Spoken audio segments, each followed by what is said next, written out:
23-year-old computer technician Stephen Acosta and his wife Cheryl are suing the father of Cheryl's daughter, 25-year-old plumber Ariel Navarro, and his wife Stephanie.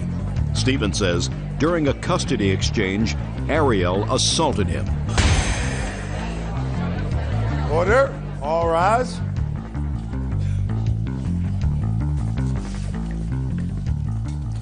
Yeah, this is case number 399 on the calendar in the matter of Acosta versus Navarro. Why has it been sworn in, Judge? You may be seated. Mr. Acosta, this is your wife? Yes, it is. From what I understand from your complaint, your wife has a child. Correct. You're the father of that child. Yes. You used to be her boyfriend? Boyfriend. How long have you been married? Going on 2 years. And you have another child? Yes, I do. A baby. According to you, Mr. Acosta, during an exchange of visitation between your wife and Mr. Navarro, could you sit down, please? Good. You were assaulted by him. Correct. And Mr. Navarro said that you were the aggressor. I gather that this exchange takes place at a police precinct. Correct. Why, Mr. Acosta? Well, he used to be able to pick her up at my house, but see, every time he picked up my house, he'd always threaten me and everything like that. So initially the visitation provided that you pick up, it's your daughter? Yes. That you pick up your daughter at the house. What happened? Just from prior experiences before, me and him get into altered arguments. And why should you get into an argument? A lot of times it was things that were passed from my Mrs. Acosta. We would have a dispute or something about my daughter, and then... When would you have these disputes? At the time when you would pick up the child or return her for visitation? Well, usually it'd be like before I got there on the phone, we would call and I'd had a little dispute, and then once we got there to exchange my daughter, it would always come up, and I'd, try to talk, or we would try to... What did you fight about? Pickup times, maybe being late, 10 minutes, not complete information about hospital appointments and stuff like that. When was this visitation that resulted in an assault, Mr. Acosta? October 16th. Why don't you tell me what happened? Well, we're driving, me and my wife were in the car, we're driving up to the police station. I was parked. When had Mr. Navarro had his visitation? Was this a Sunday or a Saturday? It was a Wednesday. When did you pick your daughter up? I picked her up that day from school, and I kept her for the evening and dropped her off at the Is that what your visitation schedule provides? Yes. Wednesday after school? Yes. So you picked her up from school, and what time were you supposed to exchange her at the precinct? At 7 o'clock. And you were there at 7? Yes, I was there before. And were you there at 7? Yes, I was. Tell me what happened. Well, when I got into the police department, to the driveway, the defendant was sitting there with his hands folded to his chest, just giving me bad looks. Me and my wife were looking at each other and go, something's wrong. And, so as soon as we parked, she told me he's still looking at you. So I told my wife, just go in the police station, do the exchange, and let's go. You remained in your car? Yes, I remained in my car. And I see that your baby was in the car as well. How old is your baby? She's 17 months. Okay, go ahead. Okay, she went there to wait for him to come to the office.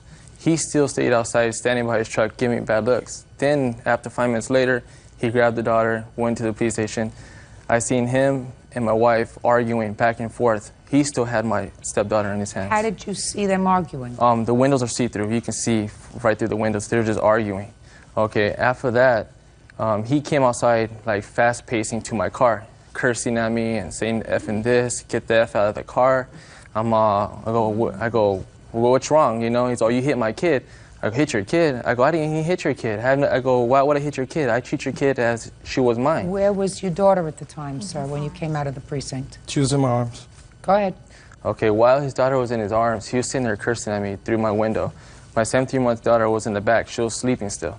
Okay, after he kept on cursing, he kept on going, more, get out of the car, this and that. I told you, if anybody ever laid a hand on my kid, I'm going to take him out. So I go, I don't know what you're talking about, just go on your other side. Then he started getting more violent. Then my 17-month-old daughter woke up, and she was crying. So I was looking back, and I told her it's okay, I go, relax, it's okay. And he still kept on cursing while his daughter's still in his hand. He kept on still cursing. I go, a father shouldn't be cursing when his daughter's in his hand. That's not a good role model for his daughter. You didn't say that to him, sir. Mr. Acosta, you didn't say you're not a good role model. Come on, let me just hear what happened, sir. Okay, as soon as I got out of the car, because my 17-month-old daughter was crying in the back. So I went to go pick her up and go into the police station. As soon as I got out of the car, he swung my door open. He grabbed me by 2 hands. He threw me against my car 3 times. And by out of those 3 times, he damaged my car on the side. I do have pictures to show proof. Let me see. There's estimates on the underneath the pictures also.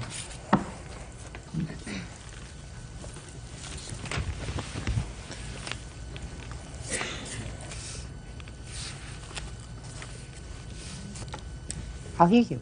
Okay, Your Honor. What he said, completely a lie. That's my job, Mr. Navarro. Okay, I arrived at the police station about 5 minutes till 7. I arrived there before they did. Once arriving, I was out of the car with my daughter inside the police station waiting for them. I was never outside. They're saying that I was out there with my arms up. That never happened. I was inside the police station waiting for them. I waited there until Cheryl and her husband arrived there, parking pretty much in close to the doors where I can see them drive up, until she got out of the car and entered the police station. I never was outside. Fine, you weren't outside. What happened when you were inside the precinct, sir? Once I was inside, I spoke to Miss Acosta. What did she say to you and what did you say to her?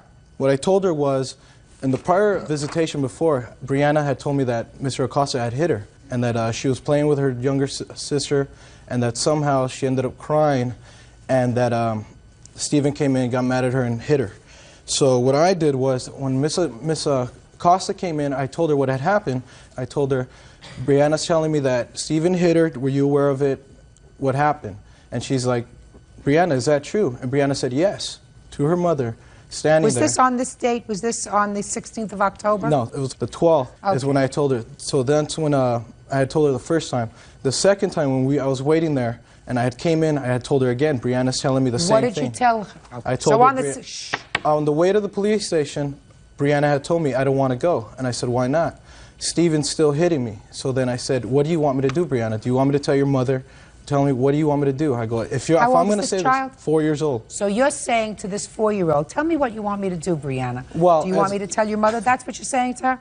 Mr. Navarro, you think I'm crazy? No. That's not the kind of conversation you have with a 4-year-old, sir. Judge Judy continues in a moment. You keep whatever disputes that you have between adults, and you don't involve your 4-year-old. I just wanted to question Stephen in front of Brianna to see what reaction she would have. That's not your job! Real cases, real people. Judge Judy. Stephen Acosta says the father of his wife's daughter, Ariel Navarro, assaulted him during a custody exchange at a police station. Ariel says Stephen was the aggressor. Go ahead. So once we were in there in the police station on the 16th, I told Miss Acosta, Brianna's telling me that Stephen's hitting her again. What I want you to do is talk to Stephen about this, tell him what's going on. And she blew up. She said, why are you always starting to start trouble? And I said, look, I'm not starting trouble. I just want to resolve this. This is my daughter. It's very important for me what's going on in her life. And I think this needs to be talked about.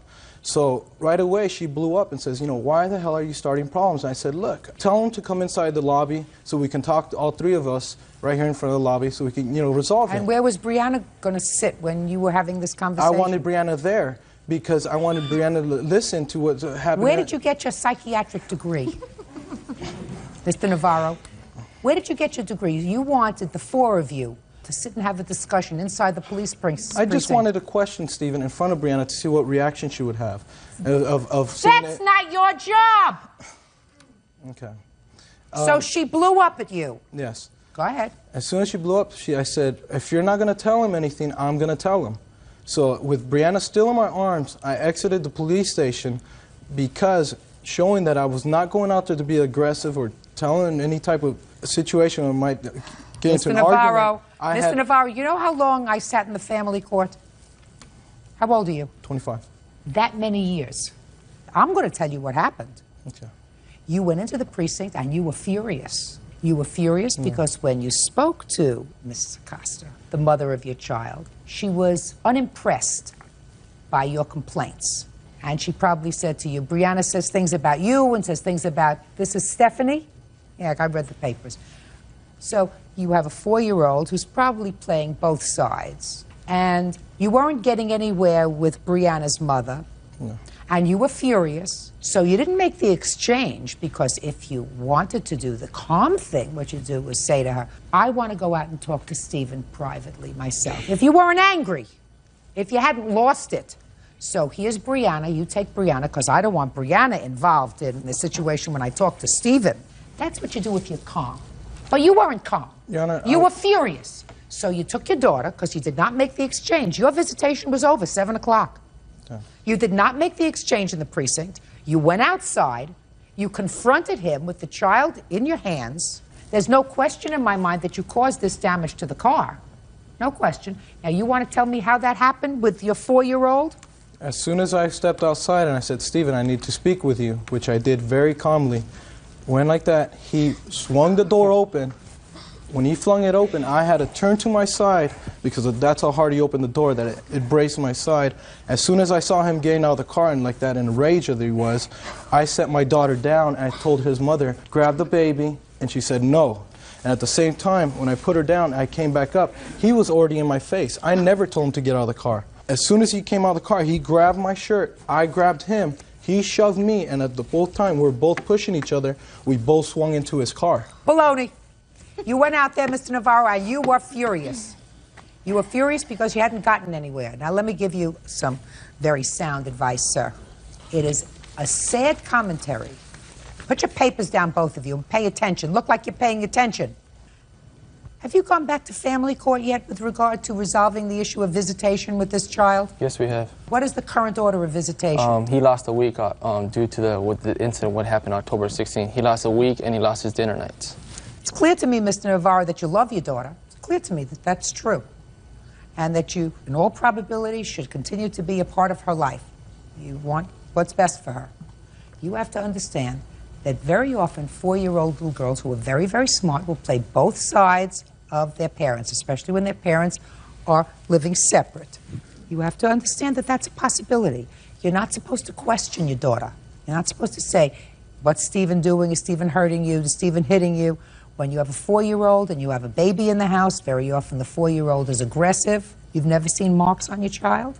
Yes. Where I'm have you not saying seen it was caused by him. I'm saying marks of maybe Okay, you've never seen marks that you attribute to him on your child? No, right? not at all. But at the same time, I was saying... I'm speaking, and you're not listening. Okay.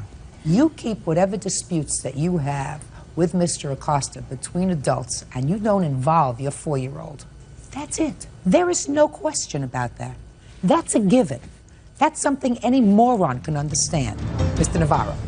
You don't, the three of you, get together and you decide to have your 4-year-old sit there at a conversation where you're going to discuss with her mother and her stepfather whether or not she's being hit at home by her stepfather or your wife. You have children? Yes. Other than Brianna? Yes. How many? We have a 2-year-old together, and then I have 2 stepsons. Okay. And anybody ever go like this to one of the children? You? Her? Yes. Ever hit them on the behind? Yes. What about Stephanie? Did you ever see Stephanie raise her hand to one of the children? Not Brianna. Did you ever see Stephanie raise her hand to one of the children? Yes. Why, you think she's only going to reserve that for her children and yours? Yes. You think that that's true? Yes. Baloney.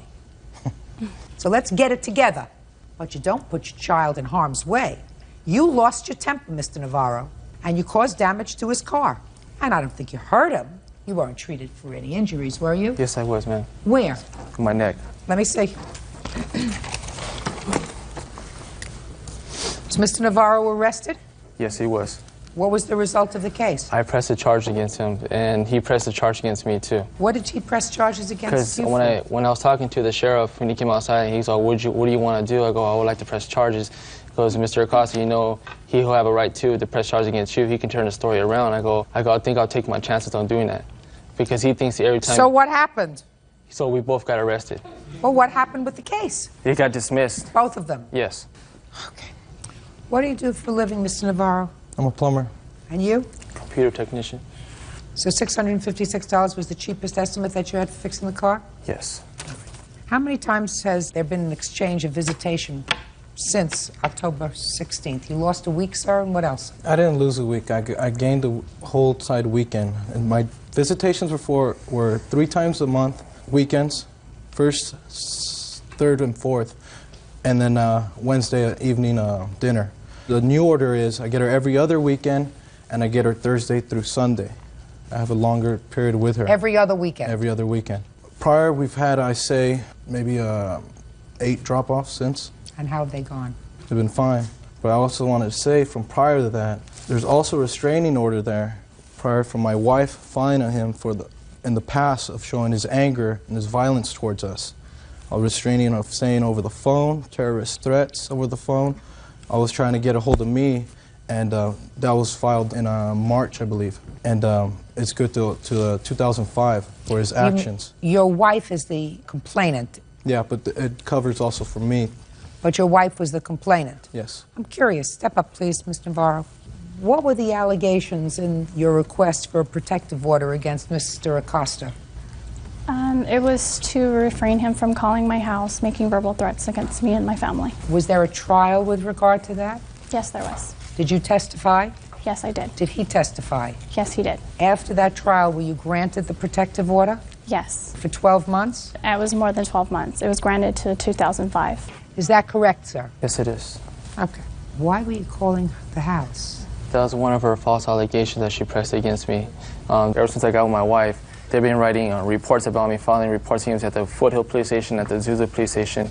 She finally got her letter together, and she went to the court office and filed a restraining order against me, saying I threatened her house, which never happened. She lied against the whole thing. And when we went to the court, the judge told me, he goes, she took you to court. You didn't take her to court, so I'm going to grant her restraining order. He told me if I want to get a restraining order, I could take her to court too. You're responsible for his car, Mr. Navarro. His car is $656. What were your out-of-pocket expenses, sir, for your medical care? None. I'm on medical, man. So it was all covered? It was all covered. Mr. Navarro, you got to learn to keep your temper. Especially you have to learn to keep your temper in front of your child. Do you understand that? I understand, Judge, but You lost your temper. You lost it. If you hadn't lost it, then you would never have placed your child in harm's way. I didn't go out there to be in Yes, you harm's did. way. You placed your child in harm's way because if you wanted to protect your child, then what you do is you give the child to her mother in the precinct, and then if you're completely composed, then you want to go outside and discuss, as you indicated, you wanted to just discuss it calmly, you can go over to Stephen and discuss it calmly. However, based on what you told me, Mr. Navarro, your wife was frightened enough of this man to have previously gotten a protective order against him because you say he called on the telephone and threatened bodily harm to your family. Then, under those circumstances, you take your daughter out of the precinct where you were supposed to have dropped her off with her mother. You were so angry that you couldn't control yourself that you went up to the car with your daughter in your hands and confronted this man who you thought was so dangerous that your wife needed a protective order. So if you're telling me that you were behaving in a rational way, the way that a father would behave if they were trying to protect their child, I'm telling you that you did not. You lost your cool, Mr. Navarro. And you're still insisting to me that you didn't? You did. Judgment for the plaintiff in the amount of $1,500. That covers not only your car, sir, but almost $1,000 for being assaulted. That's all. Parties are excused. You may step out. Wait here, please. I've done in the past everything I can to do the right way. He thinks he always can win everything. I needed to talk to him. We just proved him today that he can't win everything. She wouldn't want to listen. His wife and him just outraged. They can't settle things outside court. I went out there hopefully trying to get some type of agreement. I'm glad it's over. It was just a big custody battle. Couldn't work it out. That woman he married thought she could just win everything, and I guess it's proof to them they didn't, because he got scolded. What it is they're both unemployed and just really need extra cash. I think it'll give him a better intake on how he handles his temper when his daughter's around him. Helen Adams is suing 19-year-old construction worker Alex Contreras and his mother, maintenance worker Ana Maria Asensio, for damage caused to her car when she hit their dog. Alex and his mother are countersuing for emotional distress. Order. All rise.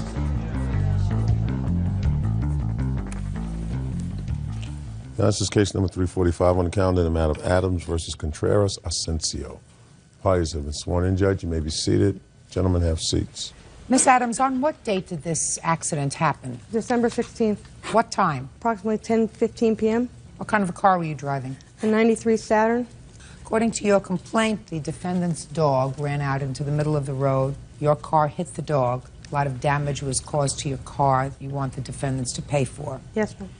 Unfortunately, the dog was killed, not immediately, after the dog was hit by your car. And they say that you were probably going too fast. They are counterclaiming for the pain and suffering that they felt when their dog died and for the value of the dog. What kind of a street is this? It's a residential. It's a very narrow residential street. Do you live in that neighborhood? No. What were you doing there? I had taken some paperwork to my friend that lives around the corner from them. Is there lighting in the streets? It's not a lot of lighting, no. It's not as bright as a busy street. Tell me what happened. I had left my friend's house. I pulled around the corner, and it was approximately 6 houses down. This dog ran out in front of me. I don't even think I had a chance to hit my brakes when I hit it. It ran between 2 cars, and I was there. Were there cars parked on the side of the street? Oh yeah, it's a very busy street. It's a tight street. So there were cars parked, and the dog ran out in between the cars. Yes. What was your dog doing out without a leash? I wasn't there at the time, but okay, so you don't know who was who was there? Well, my neighbor, my guest neighbor, he was there. He saw everything what happened. Just a second. Sorry. Were you there? No. Well, who was there? My witness, him. I was right there. Tell me what your name is. My name is Gerardo Cruz. Mr. Cruz, were you taking care of the dog? No, I had it was in 10:15 p.m. Excuse me. You answer my questions. Okay. First, put your hands down. Were you taking care of the dog? Yes, I was. You just told me no. Were you taking care of the dog, or were you not taking care of the dog? Yes, I was taking care of the dog. Okay. What was the dog doing without a leash? Well, he followed me out to the street. It was approximately 4:50, between 4:30 and 5 o'clock when that lady I don't care ran what over the time dog. it was. First of all, what kind of dog is this? It's a Rottweiler. So it's a big dog? Yeah. Yes. What was this big dog doing in your care without a leash? Had gone out to the street. For what? To get a football across the street. You went out to go get a football across the street. Yes. And? And I picked it up, and the dog followed me accidentally. I guess out to the street. And I was talking to my elderly neighbor that lives right in front of my house when I saw the dog coming towards me, so I told him, go back. So he was going back. Approximately the car was coming 40 to 50 miles per hour when the impact. Sit down. Did you leave him in charge of your house? He's my guest house. He lives in my house. I got a guest home. He lives in the back of our house, my house. in our guest home. So he was in charge of your dog? Well, we're not there at the moment. At the time, he was the only one that was there and seeing everything with What my neighbor. Let me hear. Listen to me. When you weren't home, where did you put your dog? On the backyard. And his house is in the backyard? Yes. Yeah. So if he goes out and the dog is not chained or anything, he's just in the backyard. Yes. He let the dog out. Yeah. He let the dog out. Yeah. So, what do you want from her? You got a big Rottweiler. He walks out to get a football, goes across the streets talking to somebody. He's not paying attention. He doesn't know whether he's a foot or horseback. He lets your big dog come out, and your dog gets hit by a car. How come she drive 45 or 50 miles per hour? You weren't, madam, let me explain something to you. You weren't there. You weren't there. It's his fault, not her fault. It's his fault. And if he made up a story that the car was speeding, that just to make himself feel better because of his negligence, the dog got out of the backyard and the dog got hit. Dogs are stupid. They're not smart. Dog doesn't say, oh, I could get hit by a car if I ran out between these two cars. It sees somebody that they knew walking out, followed him. He doesn't turn around before he crosses the street and say, oh, I left the gate open. The dog followed me out. I better go put the dog back inside or get a leash. No, no, no, no, no. He goes over to talk to a neighbor, right? Very smart, very intelligent. Let me see the damage to the car, please. Here's the estimate. I already paid for that. That's been paid for the radiator. What did you do after the dog came in contact with your car? After I hit the dog, I got out to see if the dog was okay, and the dog got up and took off running. So I asked him to stay with the car, and I followed the dog. Well, the dog jumped into a yard, and there was a gentleman, nobody here, but there was a gentleman standing in the front yard that didn't speak Spanish. And I said, is somebody here? Didn't speak English. I mean, I'm sorry, only spoke Spanish. Didn't speak English. And a little girl ran in the house and asked some lady to come out who spoke English. So I said, is that your dog? And she said, yes.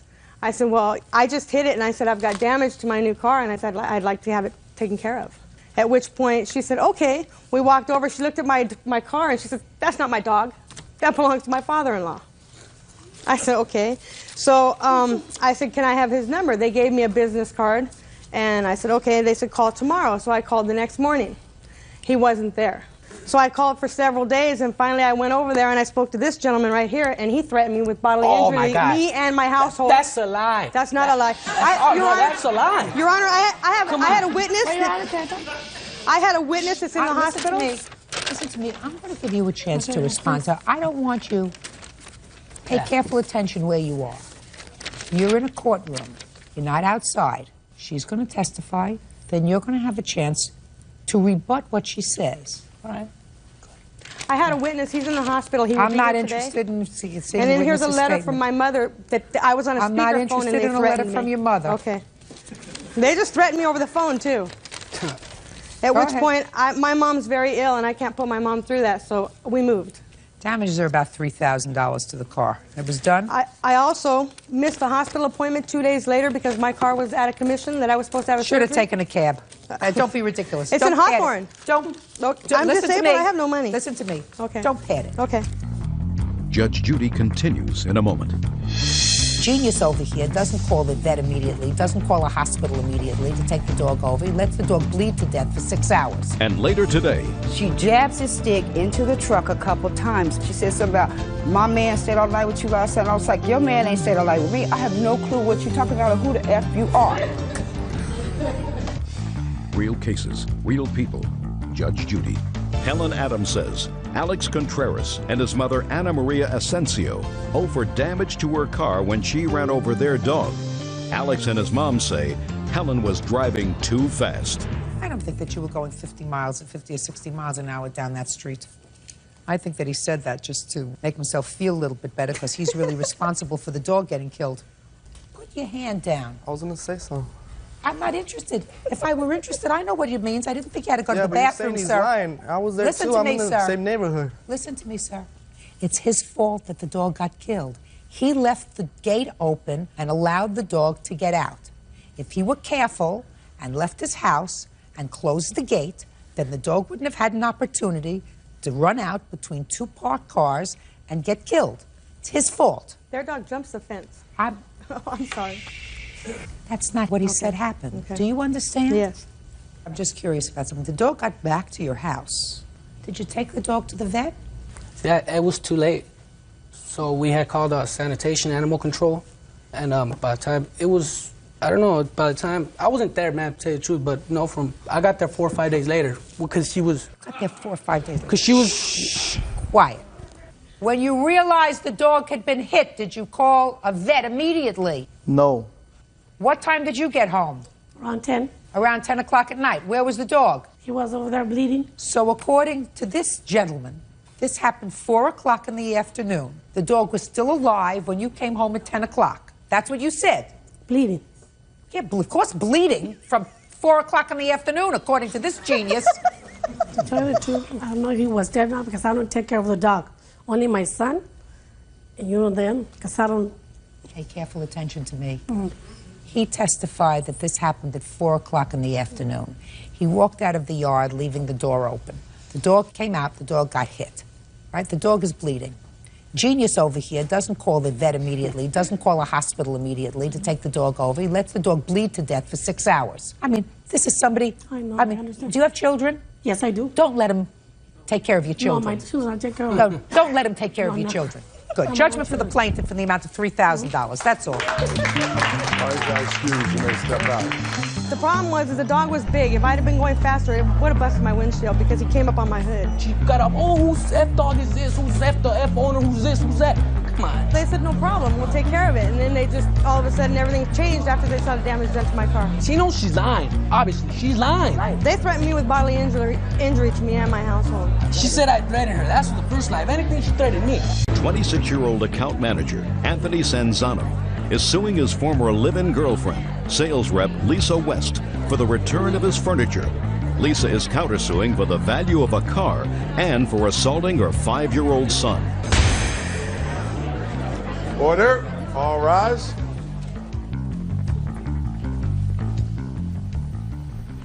Now, this is case number 183 on the calendar in the matter of Sanzano versus West. Thank you. Parties have been sworn in, Judge.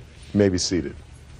Mr. Sanzano, you and the defendant had a relationship, an on-again, off-again one, according to your complaint, for some period of time. During that time, you moved in together, perhaps once or twice. You claimed that you furnished the apartment. She had you thrown out of the apartment. She kept the furniture. You want the furniture back or its value. That's what your claim is. Yes, ma'am. The defendant said the furniture was purchased as a couple, and she is counterclaiming for a car that you allegedly took that belonged to her and for assaulting her 5-year-old son. Yes, ma'am. Okay. So let's have the story of the furniture first, because that's your claim. Over about a year and a half ago, I met Lisa. We got into a relationship. We moved into an apartment after 6 months. At that time, I had a lot of furnishings. I had, electronics, and I had, quite a bit of furniture. Where And had she been living? she lived with her mother for a period of 3 years.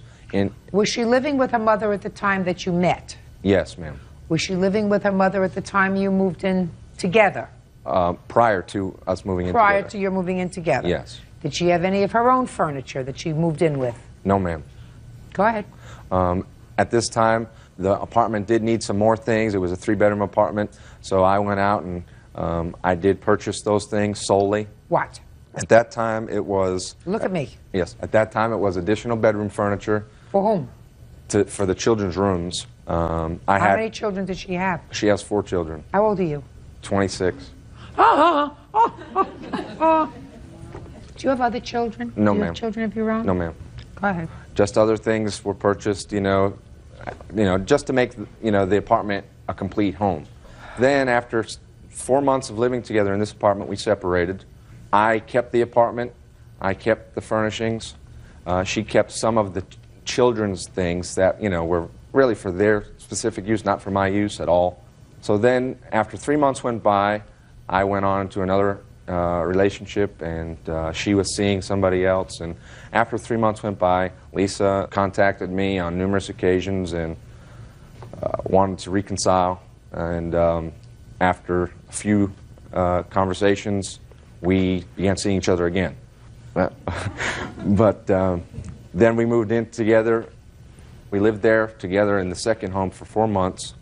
And what had happened, Lisa was being treated for mental health issues, manic depression issues, okay? And she was under medication. And she decided that she wanted to start drinking again, like, social drinking. And that affected, in my opinion, her treatment with the medication. And as a result, it ended up in disruptiveness in the home. She started to, get violent with me, physical with me. On the second occasion that occurred, I filed a police report rather than get violent back with her. 1 week went by. She decided that she wasn't going to come home anymore to the place where we were living. And she basically threatened me over the telephone from her mother's house, stating that I want the title to my car signed over to me, and I want you out. Otherwise, I'm going to have to file some false accusations against you to get you out through an injunction. Why was the title to her car in your name? Because I purchased the vehicle for her. Some of her monies were yes, included in that. Okay? I'll be very honest with you. Okay? But the total amount of the car? You put in some money. Yes, for the car purpose. All right. How much was the car? The car was $900. And how much did you put in? I put in $450. And she put in the rest? Yes. Okay. So that she would have a car to get to and from work. Okay. What kind of work was she doing? She's an administrative assistant for a glass company. And who watches the children? They go to daycare and they go to school, and we had them in summer programs during that time. Okay. So you were put out of the house eventually. What happened was, as a result of my filing of a police report against her, I went and proceeded to file for a domestic injunction. That was granted. Let me see the papers, please, that you filed and when you made the report. Okay. She then also... Shh, let me see. I can read dates. Okay. That was the police report, ma'am. The copy of the injunction.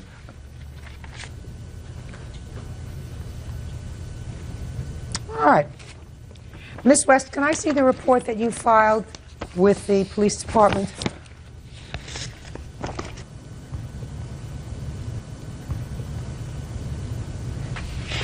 That it? That's it. Judge, may I say something? Yes. Okay. To conclude the story, a week later, she did file such paperwork, which was out of due vindictiveness. Listen to me, sir. Yes. You filed your police report on the 19th, according to the one you gave me. Yes. But you actually had the police come out on the 13th. Yes. Interesting enough.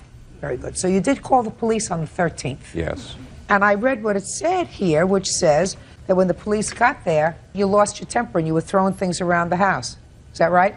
No, ma'am, I wasn't throwing things Yes, you around were. the house. Yes, you were. I was placing them on the floor because he's OCD, and I knew it would drive him crazy. There was nothing broke. There was nothing thrown in that He's house. got OCD, so you were driving crazy. What kind of medication do you take? I've been released from the doctor. I don't take it anymore. What but kind I of was- medication were you I taking on the was 13th taking of July? Effexor. And how long had you been on that medication? 2 months. And during the time that you were taking that medication, I assume that your doctor, who is licensed to practice medicine in the state of Florida, told you that you were not to have anything of an alcoholic nature to drink. Is that correct? Yes, ma'am. And you were, in fact, drinking that night? I had 1 beer. I don't care whether you had 1 beer or whether you had a sip. You were drinking in violation of the doctor's direction. Is that right? Yes, ma'am. And you were taking that medication for, let's call it, mood swings. Yes, ma'am. Is that right? Yes, ma'am. Okay. And that the house was in a state of disarray, and that the plaintiff called the police and said, listen, I don't want her arrested, I just want things to calm down. Exactly. And the police came. That was on the 13th. All right. Then we have you reporting to the police on the 19th of July that an incident occurred on the 17th of July. That's after he made his report. Now, let's see. Now I'm reading what that says. So I like to read all these reports, Byrd. You know why? And you got to read the dates. Very important to tell a story. But you know that already. You knew that. I've learned from the best. Judge Judy continues in a moment. He assaulted your son, hit him with a belt. Is that right? How many times have you done that? I've never left a bruise on any of my children. Not ever. Get out of my sight. And later today, After I made a comment about his socks, telling him that his socks were dirty, he looked at me and he said, watch out now. Watch what happens to you now. real cases, real people. Judge Judy. Anthony Sanzano says ex-girlfriend Lisa West won't return his furniture. Lisa says Anthony beat her 5-year-old son with a belt. Mr. Sanzano, I want you to listen to me very, very carefully, sir. Did you ever hit any of Miss West's children? Look at me. Answer the question before I go further. And I will go further, so you might as well just get it all out now. I have spanked the children at some point or another during the period of the 1.5 years. And did you ever, when you spanked the children, spank them with a belt? No. Did you ever spank the children with any object? Look at me. Very, very careful. No. Be very careful. No, ma'am. That I don't believe. Okay. That I don't believe. So let's go back again. And I'm going to give you an opportunity to redeem yourself, sir. Did you ever spank the children with an object? I may have used a belt on 1 or 2 occasions. Listen. So does Miss West. Mr. Sanzano, there isn't a question in my mind that Miss West has hit her children. In fact, she kind of like showed me how we should discipline the children, because I'm new to this Mr. marital Sanzano, thing. there isn't a question in my mind that Miss West has beat her children. Okay. She knows it, and I know it. I feel sorry for these 4 children. I don't know where they are now. Where are they? They're with my best friend. Best friend that's with somebody you live with? Yes, he's a roommate. New boyfriend. Hmm? New boyfriend. He's not my boyfriend. It's the same man she saw the first time we separated. Mr. Sanzano, we're talking here about some furniture? Mr. Sanzano, I want you to speak to me, sir. We're talking here about some furniture. Yes, ma'am. Miss West got possession of the home that we both jointly had assets in. She's still living there. Yes, ma'am. And some other guy is sitting on the couch that you bought, and some other guy is sitting in the chair that... Yes, ma'am. Sitting on some of your mother's stuff, Yes, ma'am. and the children are sleeping in the beds that you bought, Yes, that's... and you're 26 years old, Yes, ma'am. and you got out scot-free. Yes, ma'am. You didn't have a baby with her, right? No, ma'am.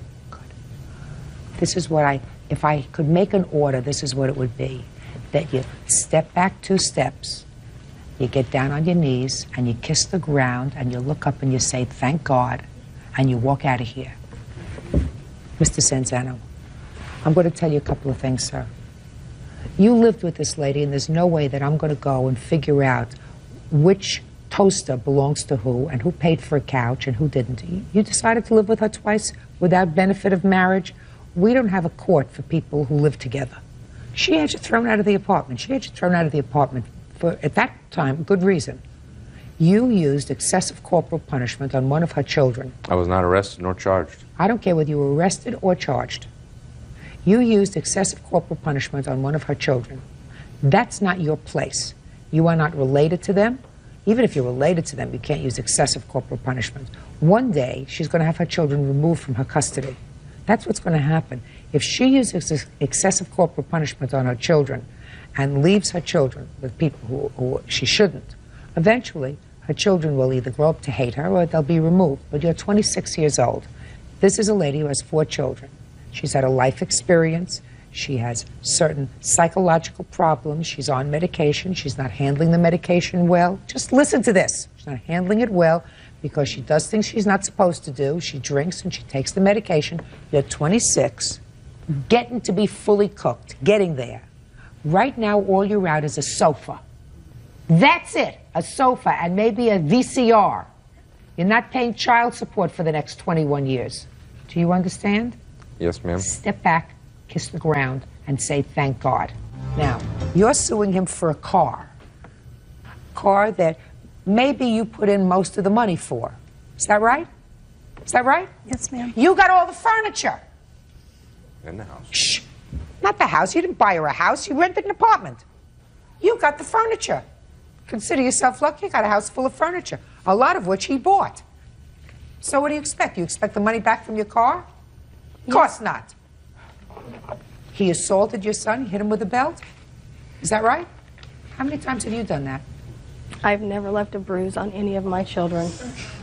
Not ever. Get out of my sight. Your case is dismissed and so is your counterclaim. Parties are excused. You may step out. He's controlled my life for 2 years. Somebody had to take head of the household, and so I did. Make sure you know people before you fall in love with them and trust them. The woman I met was unstable from the start. It's over. I can walk away. It's done. And now the next case. All parties in the matter of Schwab versus Fadin. Step forward, please. Office manager Bonnie Schwab is suing travel agent Giancarlo Fadin for the cost of 2 tickets to Greece. Bonnie says she won the tickets in a raffle, and Giancarlo reneged on the prize. Miss Schwab, you were the lucky winner of 2 tickets to Greece. Yes, I was. About 2 years ago. May of 2000. And where did you win these tickets? At the Valley Greek Festival that they have every year in May. Was it a raffle ticket? It was a raffle ticket. A girl I work with, her children go to school there, and I bought tickets. And due to circumstances, according to your complaint, you were unable to use the tickets for a while.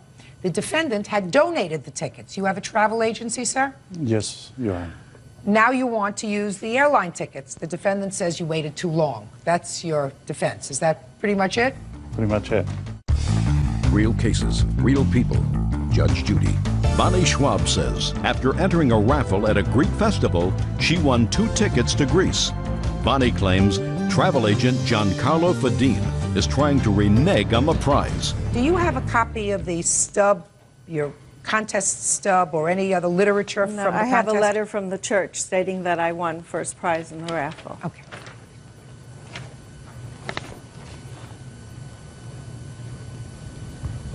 All right, and that was in May of 2000. Right. Did you schedule the trip? We scheduled a trip. Mr. Fadin gave us an itinerary when we went to see him in January. Who's we? My boyfriend at the time.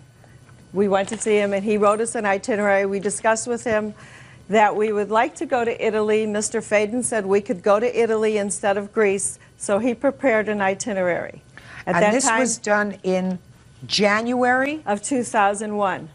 And when were you planning to take the trip? May of 2001.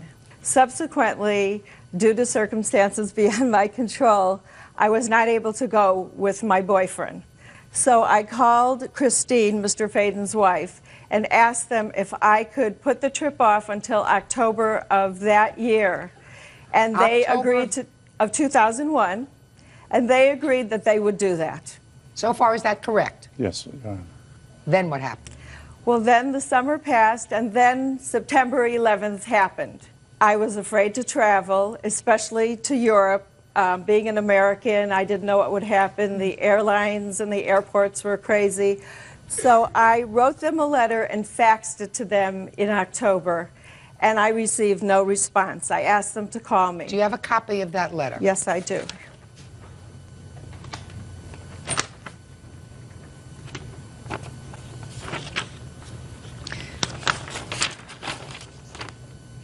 Okay, do you acknowledge receiving a letter from her? Yes, Your Honor. Okay. Your Honor, we have a standard letter that we send to the organization. We donate to the Italian community, in this case the Greek community, because we specialize travel to Europe, especially Italy and Greece. And the letter pretty much states... Well, let me take a look at the letter that you say that you send to everybody, but you didn't send it to the plaintiff. Well, we wouldn't have, because we would have sent it to church. No, but you... I never saw that Just a letter. second.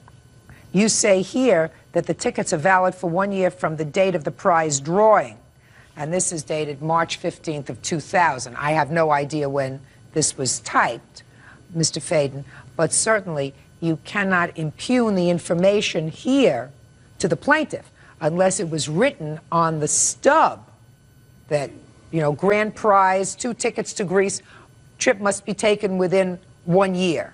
We donate the tickets to the church with the intent of creating goodwill in the community. The church is then raffling and selling the tickets and collecting the money from, in this case, Ms. Swab, and we have no responsibility on that. You do. You have responsibility for the 2 tickets, sir. First of all, you agreed to put... We have donated the 2 tickets to church. No, you have donated the 2 tickets, not to St. Nicholas Church, Mr. Fade. You have donated the tickets to be used as part of a raffle. I don't see what your problem is, Mr. Faden. It would seem to be now, if you wanted to purchase 2 tickets to Greece, it would be a lot cheaper than it was 2 years ago. Well, let me explain. After September 11, my company lost $200,000. When the lady called to postpone her trip, I wasn't even sure that I would be in business the following spring. But you are in business. Well, thank you. I worked very hard for it. Good, but you are in business, so you have to give her tickets. I would like to call my witness at a certain point, Your Honor. To say what? Because she really dealt with pristine strategy most of the time. More than happy to hear from the witness if she has something else to say. No, I can stand. Your Honor, I don't know exactly what to say. I think I do understand that there was perhaps a miscommunication between the agency and the church and perhaps Ms. Schwab. However, when September 11th came, again, as Giancarlo has said, we really didn't know where we stood, and perhaps it's difficult for somebody who doesn't work in the travel industry to understand. There were literally envelopes, I mean loads of tickets coming back. Every phone call was a cancellation. It came so late. It came 2 years later, and I understand well, it didn't come that 2 years later. It came a year and a half later. A year and a half and later. you had already agreed to allow her to take the trip in October. I understand that. So but if again, you allowed her to take the trip in October, despite the fact that you really didn't have any choice, but you said, okay, you want to travel in October, and then the events of September 11th, which you acknowledge devastated your business. Totally. You had no time to respond to this letter that she sent, No, because not you were really. trying to I keep was your too heads busy above to- water. So Correct. you acknowledge that it was a tumultuous time. Absolutely. In your world, it was this important. This whole trip was this important as it related to the rest of the world.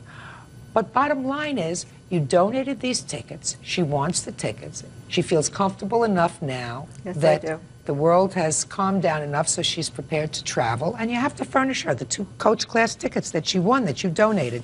Just do it. That's your goodwill. Goodbye. Parties Thank are you. excused. You may step out. It was a lifelong dream. I wanted to go to Italy. It's a gesture of goodwill. The lady that won the tickets 3 years ago almost should understood that we needed some goodwill too. She did a good job. I'm happy. And now the next case.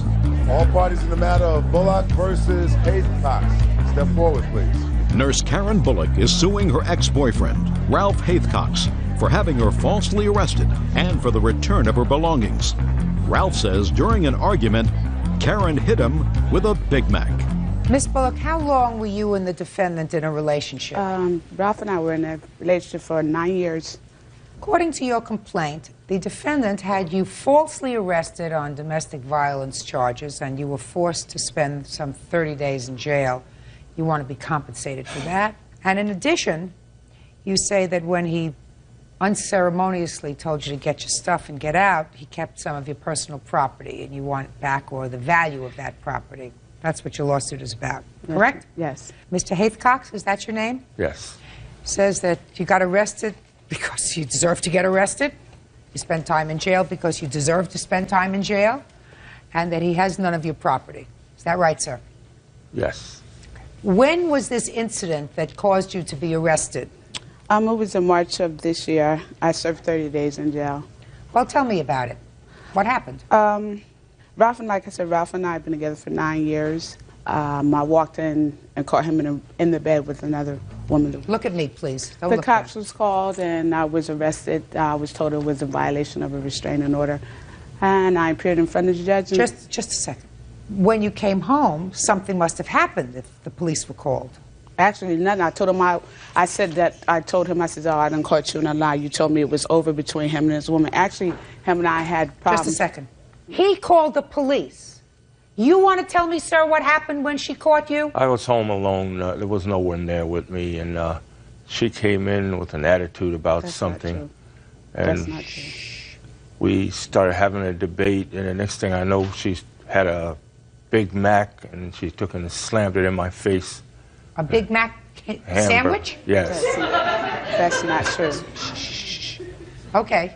And instead of going off and hitting her, I called the police, and she left and went to one of my neighbor's house to try to hide, but they put a warrant out for her, and about a week later they came to the house and picked her up. Has there been incidents of violence between the two of you before? Yes. Tell me when. Oh, the relationship was just full of violence and nonsense. We'd broken up maybe a half a dozen times before, and it's just time to stay away from each other. That's what I want her to do. Okay. Now, what I read in the complaint was, Miss Bullock, it appears to me that there was a restraining order that was in existence at the time Mr. Haithcox called the police and had you arrested for this hamburger incident. When was that restraining order issued? Had to be a few years ago, but I didn't know that it was still in effect. To my knowledge, But it was still in effect. Evidently, it was. So he had a protective order. Right. So you served 30 days for violating that protective order. So that's what I found out it was. Now, did you plead guilty to violating the protective order? Yes, I did. Do you have any of the criminal court papers, please? Yes, I do. I'd like to take a look at them. I don't think you understand. Thanks. Oh, I have something else here, too. Well, this was issued in February, and this protective order says that you are to refrain from doing anything to him and to refrain from entering the family dwelling. Mm-hmm. You pled guilty? You pled guilty to violating the restraining order? That's what they got me on, for violating the restraining You order. pled guilty and served 30 days. Yes. Is that right? Yes. Then you can't sue him for falsely having you arrested. Okay. Do you understand? Yes. Good. Now, what personal property do you say you still have in the defendant's house? I have receipts and stuff, documented stuff that I had. Like what? Give me an example. A television. I have antiques in there, lamps, dishes, blow dryer, curling iron, mirror, handmade mirror. Go ahead, sir. Do you have any of her stuff? Yes, some of those things are there, but I've called her and tried to make arrangements with her so she could come and pick up her property. Okay. And she said, well, I'm going to settle it in court and don't call here anymore. Fine. So, This is what you ought to do. I want you to pack up her property. Pack it up neatly. Don't damage anything, because you want this lady to leave you alone. Correct? What relative do you have? You live in New Britain, Connecticut? I have a brother. Do you get along with her brother? yeah. Good. 5 days from today, your brother, in the company of a police officer, will go to the house. He will give your brother your property. Do you understand? He says he has some of your property, and he doesn't look like a nut. so that he doesn't want you to come around anymore. So whatever you have that belongs to her, or you think even marginally belongs to her, be smart. Pack up, get ready for her brother to pick up. Do you understand? Yes. Perfect. 5 days. That's all. Thank you very much. The parties are excused. You may step out. She'd stay out all night, stay out 2-3 days sometimes. She'd come home. I wouldn't let her in. I would let her in. And there's no way for a person to live. I trusted him. You know, I was in love with him. I've never trusted another person like that again, I'll tell you. I fell for what he had to tell me. It was my stupidity, so. I'm wishing bad luck on her. I just wanted her to leave me alone. 24-year-old surgical assistant Kimberly Orell is suing her ex-boyfriend, 22-year-old security officer Robert Stewart, for an unpaid loan and for his share of a trip to Disneyland. Order. All rise.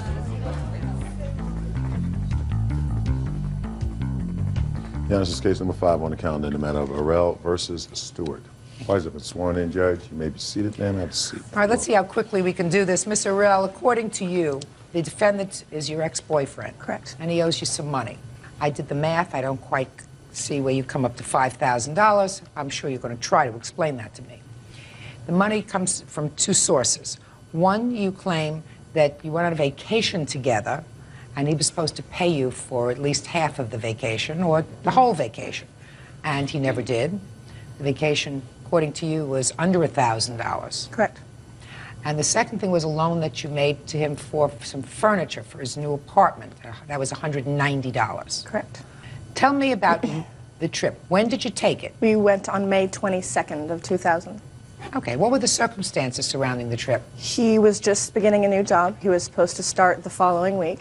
We had some time off. He had told me that for many, many years during his childhood, he had wanted to go to Disneyland. He had never gotten the chance to go, and we would like to go, with the understanding that since...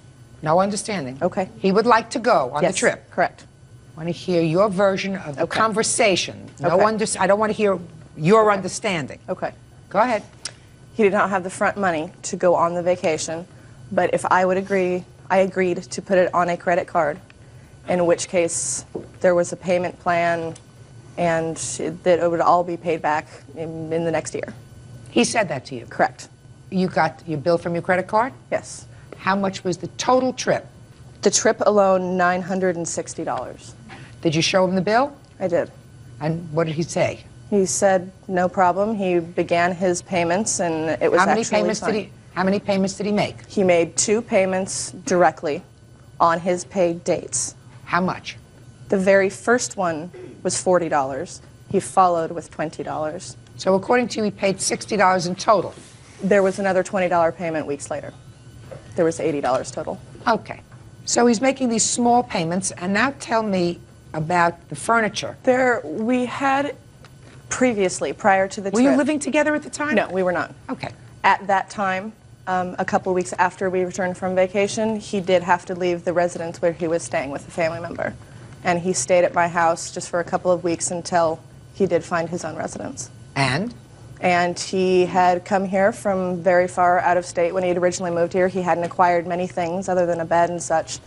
And being that I had no point to distrust him at that time, I did agree to buy a few things for the apartment for him. How much did you spend? It was just under $200. What do you mean just under $200? It was the credit card totals of $191. And he wasn't working at the time? He was working at the time. So why didn't he pay for those things himself? He didn't have any money saved up, and he had made a few payments to me. Paid $40, He just had to pay $20, $28? Had to pay rent to get into a new place, too. Okay.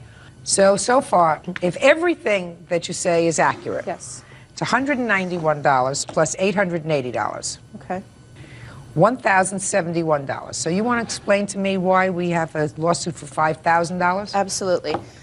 There were other very small charges. His pet was hit by a car, had to have emergency surgery. Veterinary clinic needed payment to receive the animal back, things like that, that I did put on. That was just prior to the trip. That was May 2nd. The unfortunate thing is that I had one credit card at the time, and we used that for the entire vacation, and due to the fact that it was in 2000, because of non-payment, I've had interest for over 2 years on a credit card. Should have paid it off. Which he agreed to. You should have paid it off. You're right. If I had the money, I would. You're right. Shouldn't have gone on the trip if you didn't have the money. He didn't have the money, you didn't have the money, then you don't go to Disneyland. You don't go to Fantasyland if you don't have, neither one of you have the money. It's difficult to turn down a somewhat free vacation with someone that you do trust. I did trust him very much. No. Listen to me. Okay. When did you meet him? January. You met him in January. You're going away in May. Correct. Right? January, February, March, April, May. Did he have a job in January? The entire time, yes. He had a job in February? Correct. March? Yes. April? Yes. So why didn't he have any money? You told me he was living with relatives. That was kind of the problem. He never seemed to have any money. Well, then I don't know. I would begin to scratch my head if I were an intelligent girl. I did shortly thereafter. Well, you do it shortly before you expend money. You're right. I mean, you wanted to trust him. The fact that you wanted to trust him doesn't mean that you had any cause to trust him. Right. We had a rapport built up. He'd borrowed very small amounts in the past, and he paid them back immediately. I had a lot of trust in him at the time. Well, so then maybe if he borrowed small amounts, he paid them back immediately. Maybe his answer to your lawsuit has some validity. Mr. Stewart, what's your answer, sir? Your Honor, I'm sorry. Your Honor, we went on this vacation, all right? We started going out on Valentine's Day that February. It was supposed to be like a gift to me, okay? Why would you make a gift of a trip to you? Well, Your Honor. Don't be an actress, please. Okay. Your Honor, I love her very much, all right? And I think she felt the same way back to me. And I thought it was just, you know, she knew I was getting stressed out at my job. She was getting stressed out, and she told me it was the happiest place on earth. So, so we decided. Judge Judy continues in a moment. I mean, I just have a hard time seeing how, you know, a $400 trip to Disneyland has accumulated to $5,000. It hasn't. Okay. Only in her mind. Only in the fantasy of her own mind. And later today. I had a lady from Protective Services show up at my door. There had been a conflict at their home, and I was under the impression Teresa was hit, and that's why she came to stay with me. Real cases, real people. Judge Judy. Kimberly Orell says ex-boyfriend Robert Stewart owes for an IKEA shopping spree and for his share of a trip to Disneyland. Robert says Disneyland was a Valentine's gift. Why didn't you have any money to go? I just relocated to Oregon, and I guess I just really don't know how to manage my money that well, especially at the time. And were you using drugs? No, ma'am. Well, if you were working, you were living with relatives. Yes, ma'am. Right? And you weren't spending a lot of money on the plaintiff. What were you doing with your money? Well, I really wasn't making that much money at the What kind in the of first work were you place. doing? We worked at a detox detention center together. Were you working 2 jobs at the time? Shh, I don't speak to him. All right. Let us say that the two of you should not have gone on this vacation together if neither of you had the money. So let's say you split this vacation. Well, in that case, Your Honor, I mean, I would say that if you did have an agreement like that, it would be a $400 trip. And we got back, and she was having a hard time paying her credit card. I gave her almost $400 to help her out with her credit card in the first place. Did you? Yes, Your Honor. You have any proof of that? No, I don't. When did you give her $400? So she said you gave her 80. It was just over a period of time. Like I give her $50 here, $50 there. Really? I mean, Do just you to help her remember? out. You remember all those times, Mr. Stewart? Yes, ma'am. You got a pretty good memory. Well, it's just, I mean, $400, that's not that many payments of $50. Is it cash or checks? It was cash. Are you speaking to him? I'm sorry. I'm sorry. I mean, I just have a hard time seeing how, you know, a $400 trip to Disneyland has accumulated to $5,000. It hasn't. Okay. Only in her mind. Only in the fantasy of her own mind. Okay. All right. We talk about furniture. You're talking about pots, pans, teacups. What about that? Your Honor, most of this stuff, she was staying with relatives at the time as well. And she asked me to hold on to it at her place because she had it in storage. I had it in my place. As soon as we broke up, I helped load it up in her car for her, and she took it all back. What about stuff she bought? Do you know? She bought a couple of things like plates and such, and, you know, we got it from like one of those dollar stores where they sell plates, you know. And I mean, she did buy stuff for me, but I was under the impression it was a gift. You know, Did you ever tell her that you're going to pay her back for it? No, ma'am. There was I no don't meeting believe of the that you did minds. either. Ma'am, I have a witness also. I'll hear you witness. Okay, thank you. Tell me your name. Heather Walker. All right, Miss Walker, tell me what you know. I witnessed a conversation at my home between Mr. Stewart and Kimberly, where he very clearly stated that he knew he owed her a large amount of money. He was going to pay her Well, tell me about when that happened and under what circumstances. It would have been about a week after my birthday of that year because Kimberly and I weren't able to be together. When's your birthday? July 11th. Okay, so in July, you witnessed a conversation. Tell me what you best recall of the conversation. That they'd visited for about a half an hour. They were going to leave and go to a restaurant. Mr. Stewart said that he did not have cash on him and would Kimberly mind paying for this, whatever they had eaten, and he promised to pay her back. Now, what did he say? He said, I'll pay you back. He said, I will pay you back. I'll pay you back. Yeah, I'll give you your money back. She made sort of a sarcastic remark about like the other money that you paid me back. Right. That's about the end of the conversation, but except for he got a little bit defensive because I asked him why he hadn't been paying. He said, you know what, I don't want to fight about this. Kimberly's already been giving me some guff about it, and I will pay her back. And did they go out for dinner? Yes. And I assume you paid? Right? Yes. Your Honor, I don't recall that conversation at all. I don't recall you paying me $400. Listen to me. Don't speak to him. Okay. If you wanted to speak to him, you shouldn't come here. Can I submit a few things to you? I'm not interested in the few things that you want to submit to me, madam. Let me explain something to you. You had a romance that ended 2 years ago. Yes. Put a period and move on. Judge Judy continues in a moment. And later today, Do you see your daughter, Teresa? No, Your Honor. Why not? Well, she lived on bad terms, and until she gets her act together, Your Honor, I don't want her in my house because she's a danger. How's she behaving in your house? She's a handful. real cases, real people. Judge Judy. Kimberly Orell says ex-boyfriend Robert Stewart owes for an IKEA shopping spree and for his share of a trip to Disneyland. Robert says Disneyland was a Valentine's gift. I believe that if the two of you took a stupid vacation together when neither one of you could afford to go on a vacation, the two of you ought to pay for it. I do not believe, Mr. Stewart, and even if I tended to believe that you gave her more money than you said, you had no proof that you gave her more money than you said you gave her, because according to you, she said to you, let's go on this wonderful trip together. You don't go on a trip if you can't afford it, so you have to pay for half the trip, $480, and I give you credit, sir, for the $80 that she says that you paid her back, which means that you owe her $400. Then we get to the quote-unquote furniture. I get the sense that you wanted to help furnish this little apartment for him so that he would be comfortable. Certainly, even if I believe you, and based upon what I've just calculated, I did, he owed you, according to you, $960. So he makes a $20 payment on $960, and you don't look like an unintelligent young lady. He had promised, according to you, to pay the whole thing back in a year. Well, if he makes $20 payments a month, that's going to take him a lot longer than a year to pay off $960. Well, then you're still going out for dinner with him, and according to your witness, still paying the bill. All not very smart. When your head is ruled by your heart, sometimes you do foolish things. And all I can suggest to you, Miss Orell, is that you put a period and move on. Judgment for the plaintiff in the amount of $400. That's all. Why does that excuse when they step out?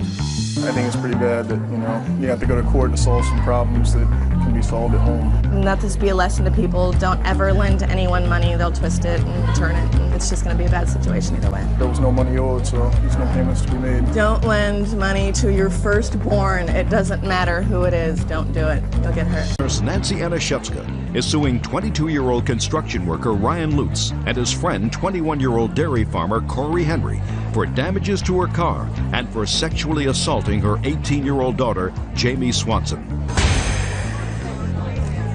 Order. All rise.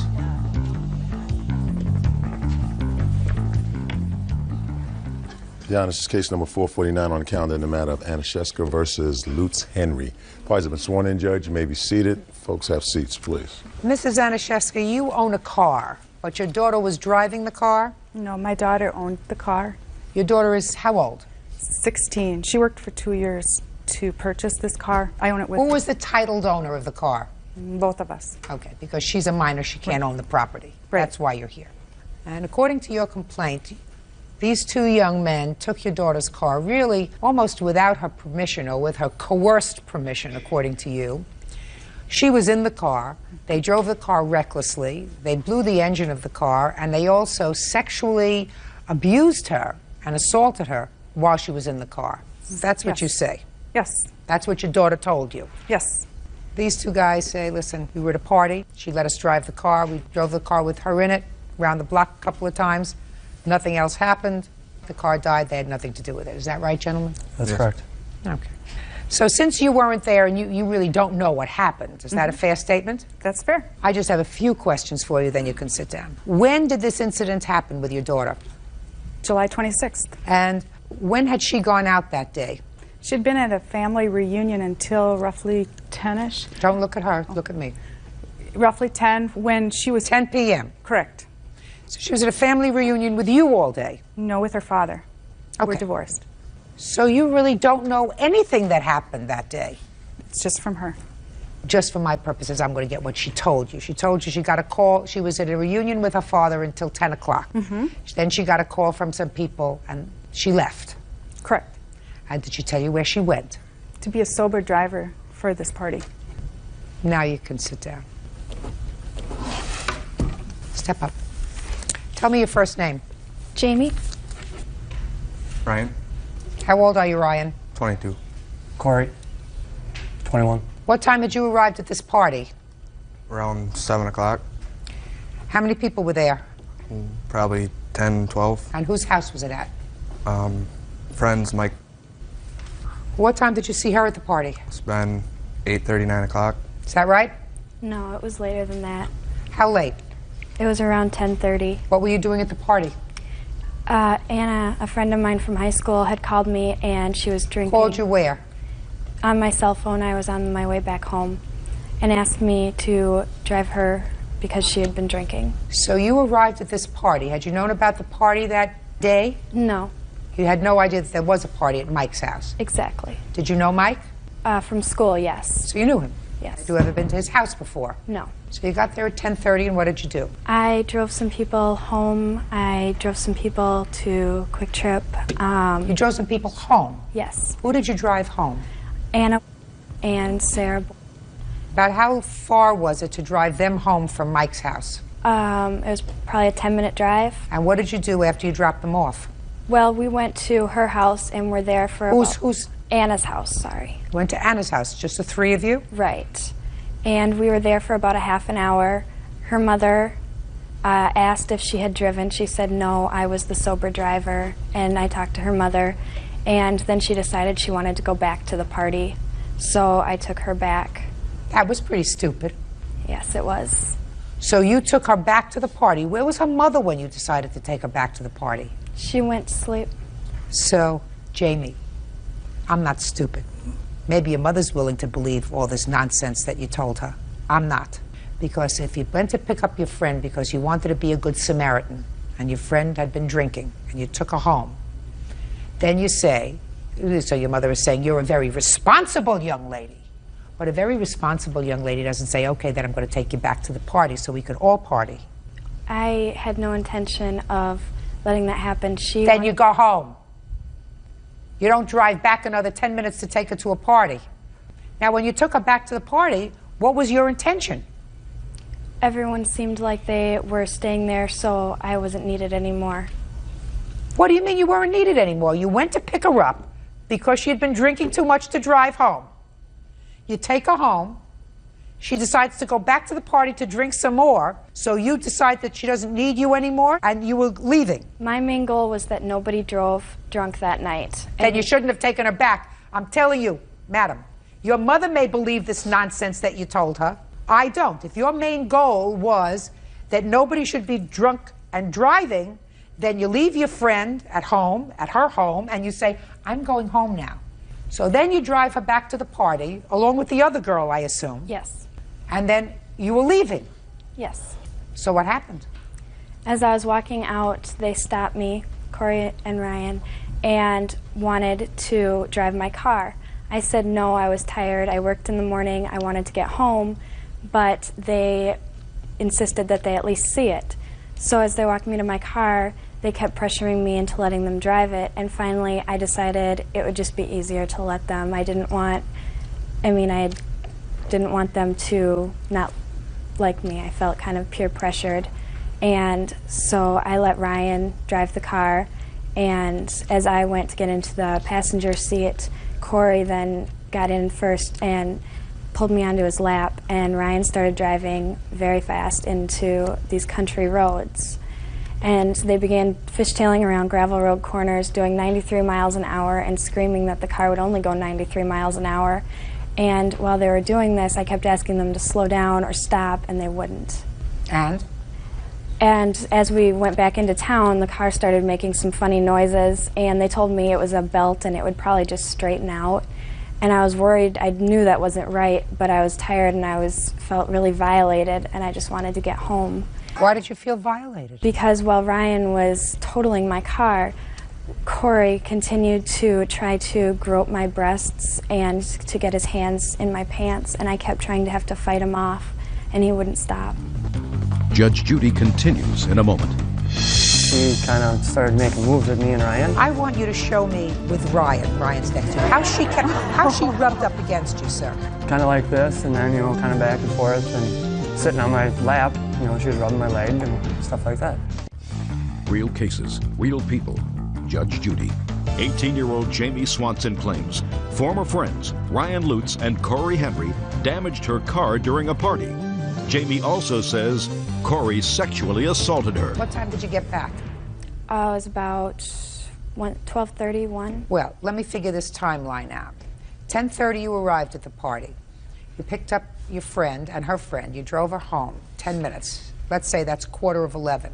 According to you, you stayed at Anna's house for a half hour. That's 11:15. Then she wanted to go back to the party. You got her back to the party. That's 11:30. Now it's 12:30 or 1 o'clock.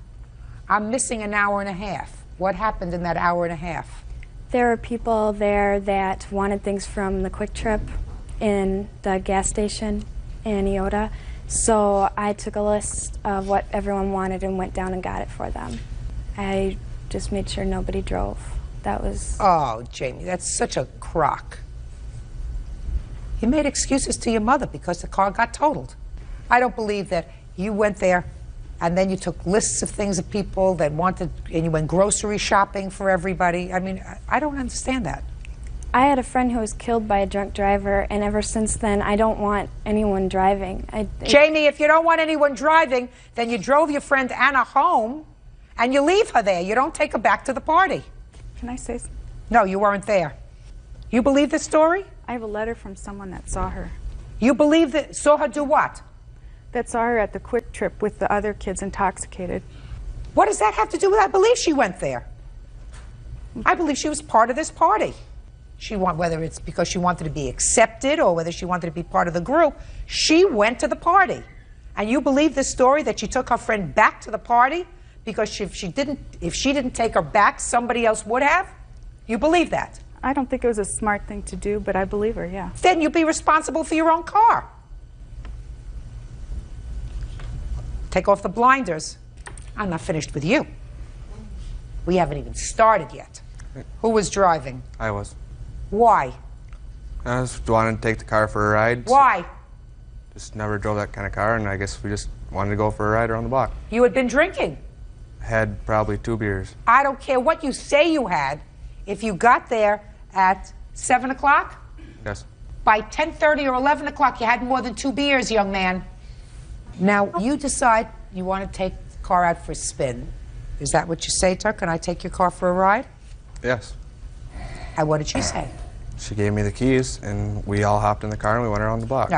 I want you to take it step by step, Ryan. Let's do a step by step. You had the keys in your hand. Yes. You got into the car. Yes. What happened next? And we got in. I got in, started up the car. Corey got in. She got in and got on his lap. Why did she get on your lap, sir? I got in, and she wanted to come along, and it's just a 2-seater car, no bench seat. Oh, it's just a 2-seater? Yeah, so I'm cramped up. There's no back seat? No, it does have it's just bucket seats, but it's got a back seat also, yes. So she wanted to come along, she didn't want to sit in the back? I guess. How much had you been drinking that night? About probably 3-4 beers. And what about the plaintiff? Did you see her drink anything? I did not see her, but I did not get there until 11 o'clock. Okay. Where were you up until 11 o'clock? I was working until 9, and then a friend come and pick me up. All right, well, that's not... You're working until 9. Where were you between 9 and 11? We stopped in Dover and talked to a couple people, and then we went to another place, and then we arrived out there. So you went to a couple of parties first? Yes. See how I made that simple for you? Yes. You know, sometimes young people think that older people, not old people, but older people, they have this lapse and they were just born old. It's really not true. Byrd remembers what happens when he was young. Right? Oh, yeah. Real cases, real people. Judge Judy. So she got on your lap. Yes. And then what happened? And then we proceeded to leave, and as we were going out of town, she kind of started making moves at me and Ryan. And how did she make moves at you and Ryan? Now, I want you to be very careful, because, you know, I'm really good at this. You know. Started rubbing keep me up here because I'm gorgeous. They keep me here because I'm really good at it. She started rubbing up against me, and how did she do that? You know what I want you to do? I want you to show me with Ryan's next to you, how she rubbed up against you, sir. I want you to show me that. She was kind of like this, and then kind of, you know, rubbing on my shoulder. I want to see. Going like this and rubbing my arm and leg. And she was rubbing your arm? Yes. Yeah? Yes. Well, she must have had her arm around your arm, is that right? Correct. Show me how she had her arm around. Kind of like this, and then, you know, kind of back and forth, and sitting on my lap, you know, she was rubbing my leg and stuff like that. Yeah. Go ahead. And, you know, I said no, I didn't want nothing to do with it. I didn't know her. Just a second. Shh, please. Please. You said, I don't want nothing to do with that. That is correct. And what did she say to you? She didn't say nothing. Did she stop? Yes, she did. How fast were you driving? 60, 65, 70 maybe. I don't know. I couldn't see the speedometer. Fast?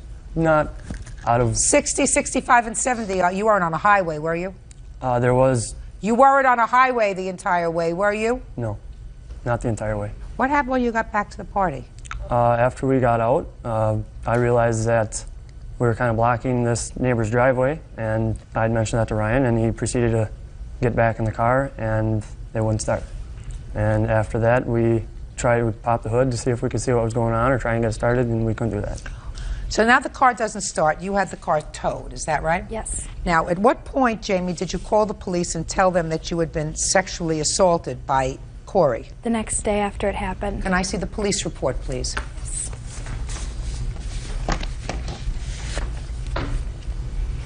What time did you get home that night, Jamie? It was about 1:30, 2 a.m. Who took you home? Anna. So, Anna, your drunken friend took you home, is that right? Right. Who was home? Nobody was. My neighbor was staying with me. So nobody's home. Where was your mother? She went to her husband's house. He had to live in Sioux City, Iowa because of his visa. He's from Poland. So instead of staying with your father where you had some supervision, you decided to stay in your own house where you had no supervision. Is that right? My neighbor was staying with me. Your neighbor wasn't supervising you, madam. You were out until 1:30 in the morning, 2 o'clock. What kind of supervision is that? Not very good. You were having a party.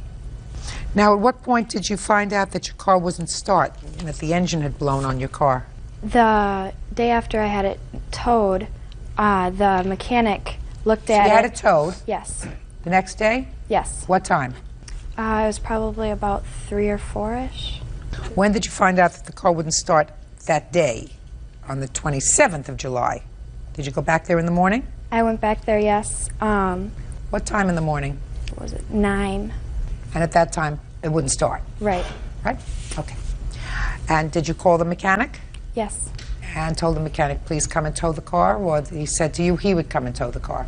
It was a different towing service. It was AAA. So they towed the car. The mechanic... What time? 3 or 4 in the afternoon. And you waited at the house all that time? I waited at the car. At the car? Yes. Well, the car was at the house? Yes. You waited in the car or at the house? I waited in the car. I was in the house for a brief moment. So you were in the house too? Yes. Who was in the house? Ryan and Aaron were there, and Jared was there, and Mike. What time did you go to the police station? 7-ish. In the evening? Yes. See what I mean? You always get yourself tripped up, honey. I'm sorry. You're sorry? I'm going to tell you, you're sorry. It's very easy. If you have been sexually assaulted, you don't hang around with the guys who were responsible, at least one of them who was responsible for your being sexually assaulted for a whole day, and then go to the police station in the evening to report it. I was very, very upset after it happened, and... Then you go to the police station right away. You don't wait until after you find out that your car's got a blown engine and then start looking for a story. When the police asked you if you wanted to file charges with regard to the sex assault, what did you tell them? I told them I didn't know yet. My mom was trying to make an arrangement so that I wouldn't have to deal with any of it because I was really emotional at the time. No, this is what you told the police. You told the police that you didn't know whether you wanted to file charges or not because your mother had already contacted the two suspects' parents, and if they pay for the damage done to the motor, they won't file charges. She was looking into my best interest so that I wouldn't have to see them again. You saw them. You spent the day with them the next day. Real cases, real people. Judge Judy. Corey, what's your last name? Henry. Case is dismissed as relates to Corey Henry. Sit down. I don't believe a word of what you say about being sexually assaulted by this young man. But I do believe that you took a car, and I do believe that you drove it recklessly, and I believe that you took it with her permission. So that means that both of you were responsible for what happened to the car. You're responsible and you're responsible. Now let me see the bill for the damage.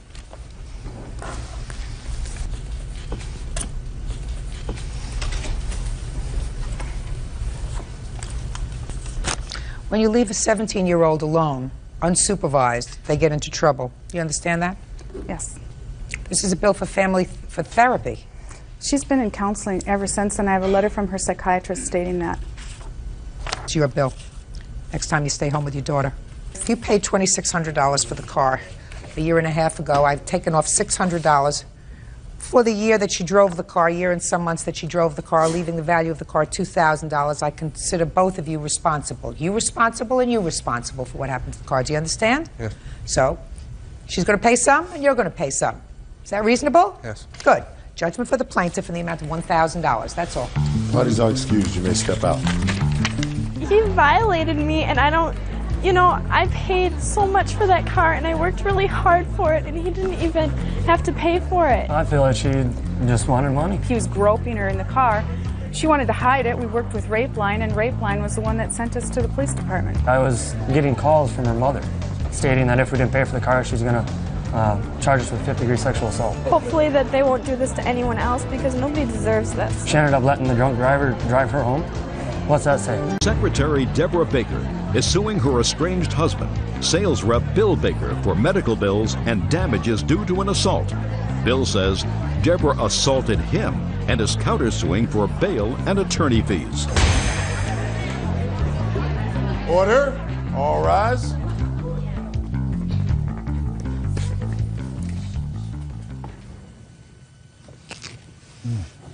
Yeah, this is case number 408 on the calendar in the matter of Baker versus Baker. Parties have been sworn in, Judge. You may be seated.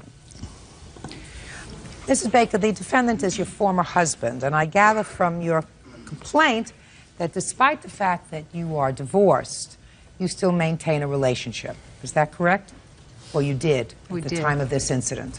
Is that right? Yes. You allege that Mr. Baker assaulted you. You want him to pay for the medical expenses as well as lost wages and pain and suffering as a result of that assault. Mr. Baker says the truth of the matter is that you assaulted him, and despite the fact that he did not sustain any physical injury that required treatment, he was in fact arrested, as you were, and he wants you to pay for all of his out-of-pocket expenses, including his attorney's fees. That is his counterclaim. So I'd like you to tell me, Mrs. Baker, your version of the events of the 15th of September. Okay, September 15th was a Sunday. We were home watching football. My oldest daughter, had come into town from her boot camp. And How old is she? She's 19. There's animosity between my daughter and Mr. Baker from a previous assault that he assaulted her. Anyway, we were bringing up the fact that I wanted Shauna to come over and visit, and he didn't want her in the house. She came over to make peace. She had actually come to the house? Yes, and I said to him, my daughter wants to make peace with you. Would that be okay? And he got very upset and said, no, you were supposed to give me 24 hours notice if she's going to be around, and she needs to leave. And so she left? Yeah, so she left. Okay. So we continued with the football. I apologized to him. I was trying for him not to be mad. I always have to make sure he doesn't stay mad. And he started calling her just horrible names, and I begged him to stop. I actually was on my knees in front of the couch, pleading with him, please stop saying all those horrible things about her. I slapped him on his face, and I realized that I shouldn't have done that because now I'm going to get in big trouble. And he did come up. He got me into a chokehold. At one point, I was actually sitting on the ground. He had me in a neck hold. He had his fist right over top of me, and he said, "Do you want me to finish this right now?" And I stopped talking because up until then I was calling him a coward and that he only bullies girls and he bullies my daughter and bullies women, but he never bullies any men.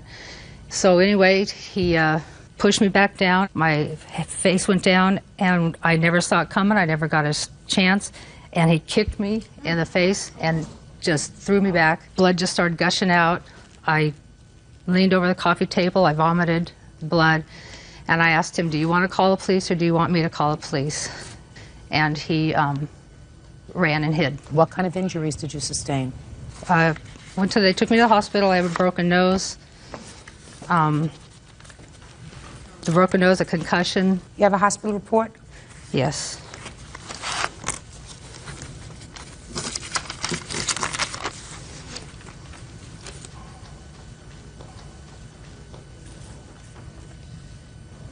Now, can I see the police report, please? It's a two-part police report. Can I have his as well so that I can make sure I have all the report? Because it was a domestic violence, they had Jane Doe and John Doe. Had you been drinking? Yes, we both had been. You both been drinking vodka and orange juice? Yes. Was that the drink of choice? How much had you been drinking that day, both of you? I was drinking my fourth cocktail in about probably 4 hours. And you? Probably about the same. Think that contributed to getting the situation getting out of hand? I don't know. He drinks an awful lot, a lot more than I do. Did you tell the police that after you slapped him in the face with your open hand and there was an altercation where he was pushing you down on the couch that you were trying to hit him in the testicles and stomach? That's when Did you tell that to the police? Yes. And that was before he kicked you? Yes. All right, let me hear your version of these events, sir. It happened pretty much along the same lines she says, but without a few details. I was sitting on the couch, we were both sitting on the couch watching a football game, and we were cheering for the same team, having a good time, and we had argued previously on the previous day about her daughter, and I have a problem with her daughter, and she has a problem with me. And because of our history, it's just not a good idea to have her in our house while I'm there. And all I asked for was a reasonable time of notice so that I could leave, and she can spend as much time as she wants to with her daughter. She did not go along with it on that night because her daughter's getting out of boot camp, and she's here visiting, and I said, fine, but I don't want to be here. So she wants me to make up with her daughter. I don't want to make up with her daughter. She made a false statement against me and told the police that I assaulted her 6 months ago, when in fact it was her and my wife that got into the fight. I don't want her in my house. Gotcha. Period. Okay, so what happened after your wife slapped you? She didn't slap me, Your Honor. She punched me in the jaw. She punched me there. She punched me a second time in the shoulder. She grabbed my back. Then she grabbed my wrist. She threw me to the floor. I got a rug burn on this knee. Then as I was attempting to stand up, she grabbed me again. I have photos of that also, of everything, of my injuries.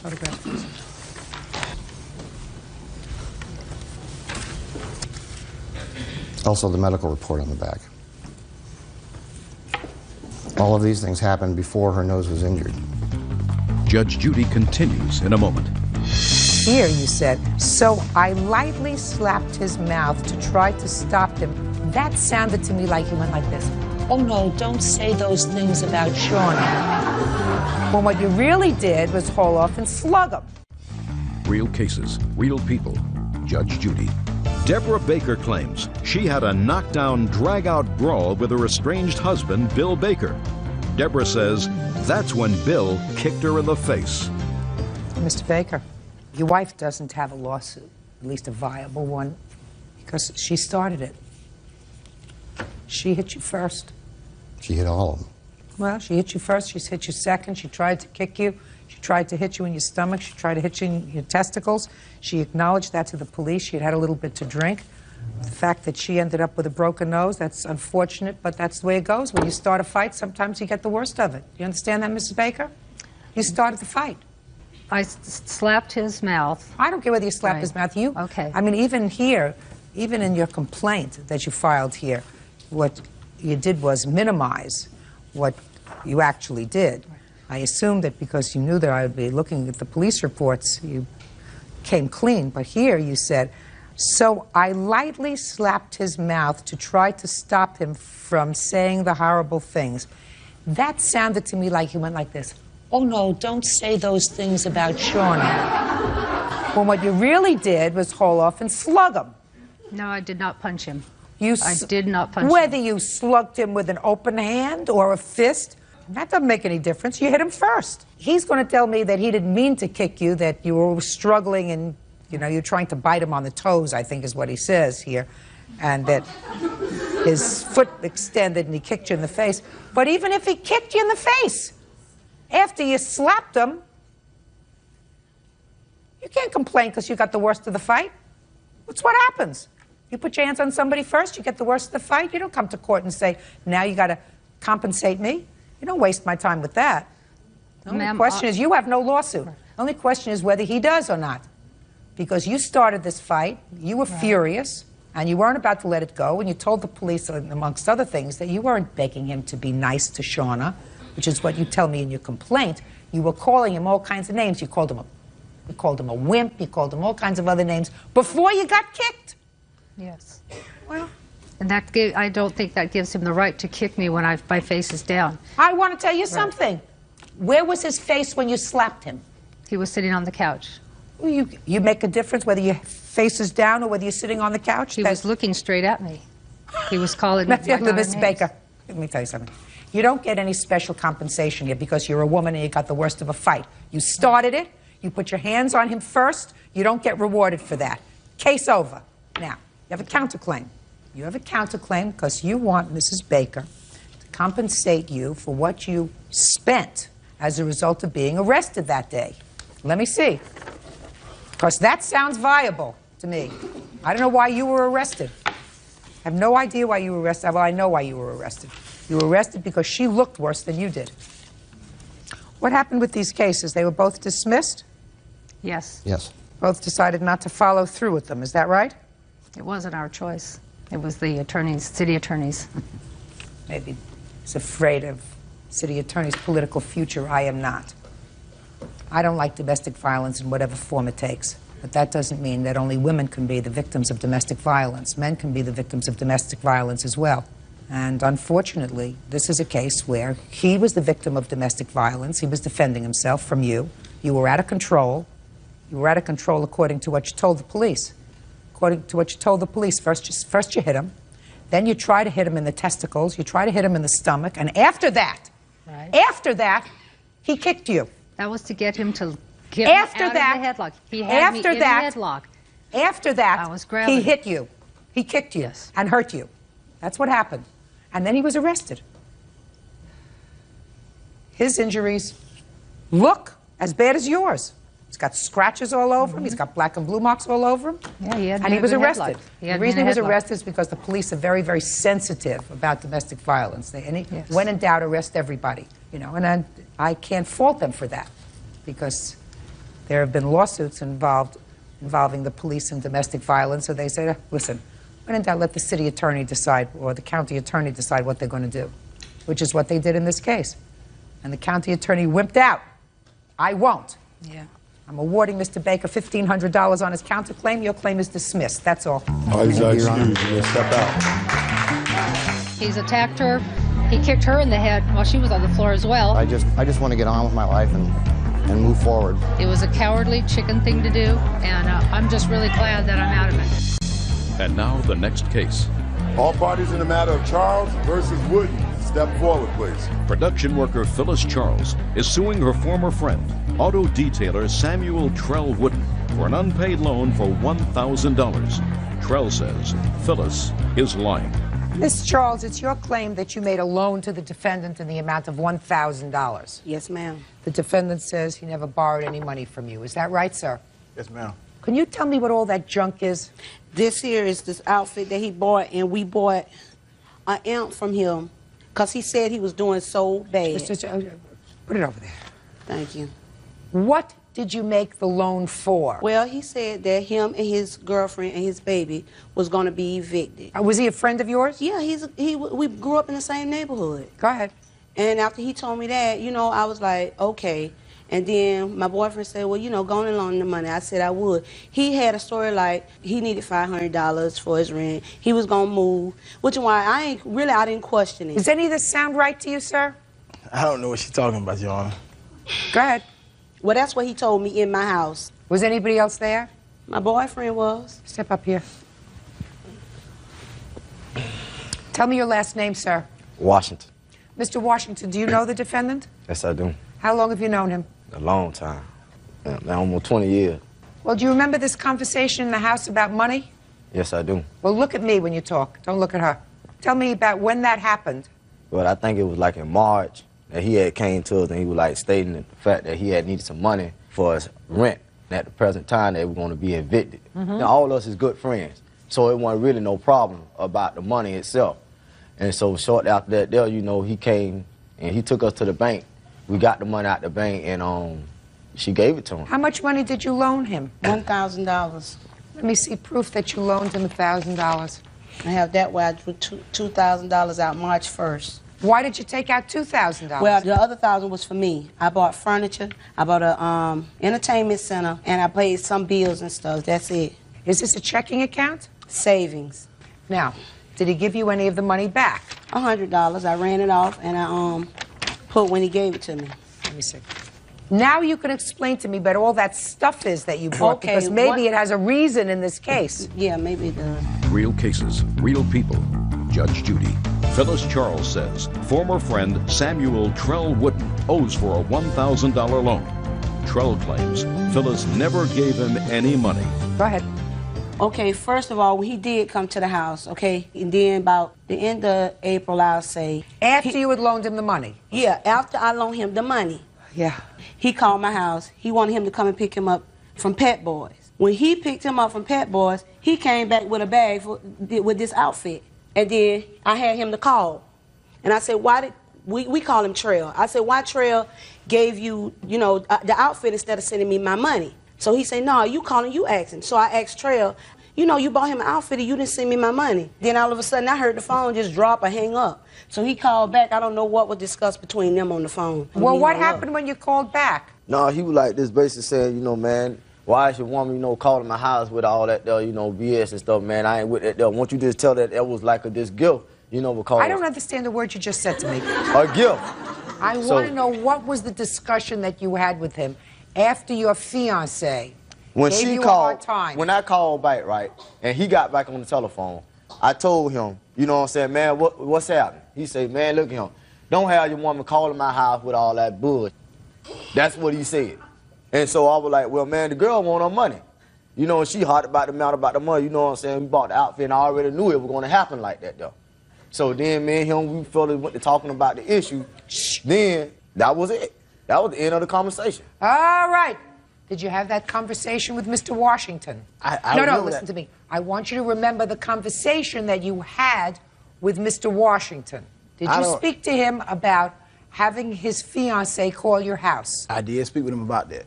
And you told him to stop having her call the house? That's right. And she was calling the house about what, Mr. Wooden? That I don't know. It's just something she just come up with. You know what I'm saying? Calling my house, talking about some money that I borrowed from her. Number one, Your Honor, I don't have to borrow no money from them because most of the time I'm winding up, you know, like he going to jail, I'm bonding him out of jail. If she got $1,000 to give to me, why she can't go bond him out of jail? All right, you had a conversation with Mr. Washington. Do you remember hanging up on the plaintiff? That's right, I remember that. Because she was bothering you about money. That's right. And you've known her for how long? 24, 25 years. I've been knowing her for a long time. For a long time. So now she's calling your house and bothering you about money that she says you borrowed from her, that you owe her. Is that right? Yes, that's what she's saying. That's what she said? Mm-hmm. Now, in the 24, 25 years that you've known the plaintiff, have you ever known her to be psychiatrically hospitalized? Yes. How many times was she in a psychiatric hospital? To be honest with you, I really couldn't tell you because I'm so used to being incarcerated. So I couldn't tell you. Mr. Wooden, listen to me very carefully, sir.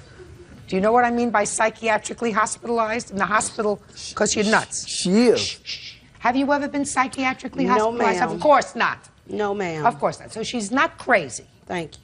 So, Miss Charles, you've seen my courtroom before? Yes, ma'am, I have. So you know a few things. You know what I always say. If you're going to make a loan to somebody, you put it in what? Writing. Right. And you didn't do that. Yes, ma'am. Correct? So that Yes, was a ma'am. big mistake. Right. So you didn't learn really well. Right. So now you put me in the position of having to make a decision as to whether or not you loaned him money, because he doesn't say it was a gift. He doesn't say it was a payback. Yes, ma'am. He says, she never gave me any money. Right? Yes, ma'am. That's why we put things in writing when we make a loan. Right. Because now I have to decide whether or not Mr. Wooden is a liar. Right. Or you're a liar. Right. Now, Mr. Wooden, Yes, ma'am. this lady you've known for 25 years, and she's not crazy. She is crazy. Shh, no, no, no. About my money, No, no, no. yes. She's not crazy. What she is angry. For what? Because you borrowed money from her, sir. Nah. Yes, you did. Oh, yes, you did. There isn't a reason in the world that I can think of, unless you can tell me the reason, why this lady who's known you for 24 years, or her fiancé who's known you for 20 years, would concoct this story about $1,000. She could have said, I lent him $2,000 because she withdrew $2,000 from her bank. She didn't say I lent him $2,000. She said she lent you $1,000. And he was a witness. And she kept calling you on the telephone to say, where's my money? And then, and this you verify, she got angry when you went and bought the fiancé an outfit. She called you again. Why are you buying him an outfit if you owe me money? Give me the $25 or the $30 that you spent on his outfit. What are you giving it to him for? And then you hung up on her. And then he called you back, and you said he called you back. You see, little pieces sometimes make the truth. So you owe her $900 because you already paid her back $100. Judgment for the plaintiff. Put it in writing. I will next time. That's all. Parties are excused. Thank You may step you. out. She a psycho. That's it. He a liar. She Liar. crazy. You know what I'm He saying? crazy about my money. He don't know how to pay people back. That's some counterfeit money she had done made up, man. He counterfeit. I got money, man. I don't need her money. He ain't have to lie about it. Whatever he done with the money, that's fine. What I'm gonna do with her money? $1,000 ain't gonna do nothing to me, man. I done been It through did. plenty It of money. painted your car. Well, me, I find it funny, you know what I'm saying? To be honest with you, right? They ain't gonna come between us, man. We still gonna be brothers for life. All y'all that he owe money, y'all better get him on Judge Judy. Retired bus driver Christina Powell is suing bouncer Willie Jefferson for mental anguish, pain and suffering, and attorney fees after an altercation over a parking space. Order. All rise.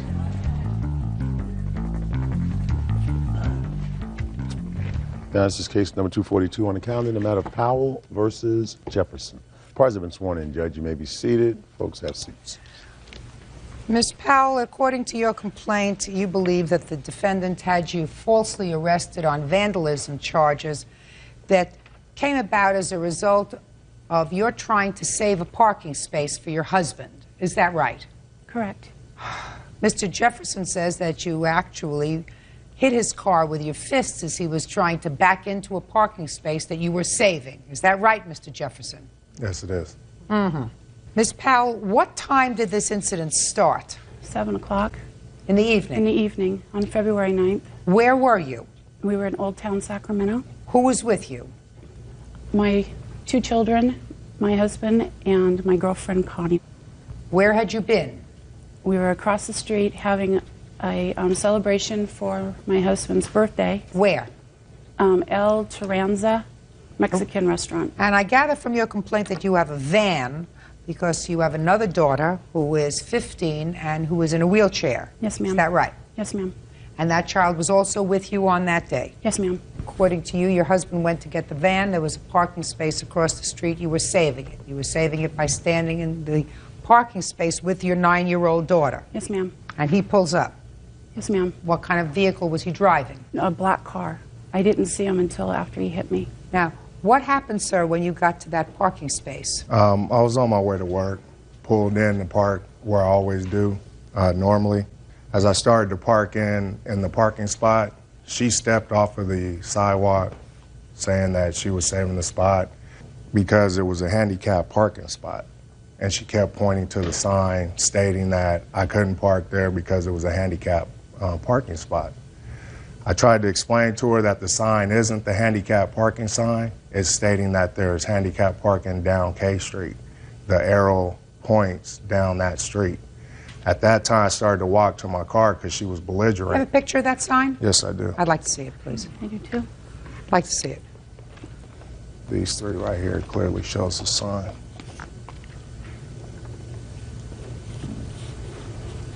Your Honor. Just a minute. Sir, is this in front of the bar? Yes.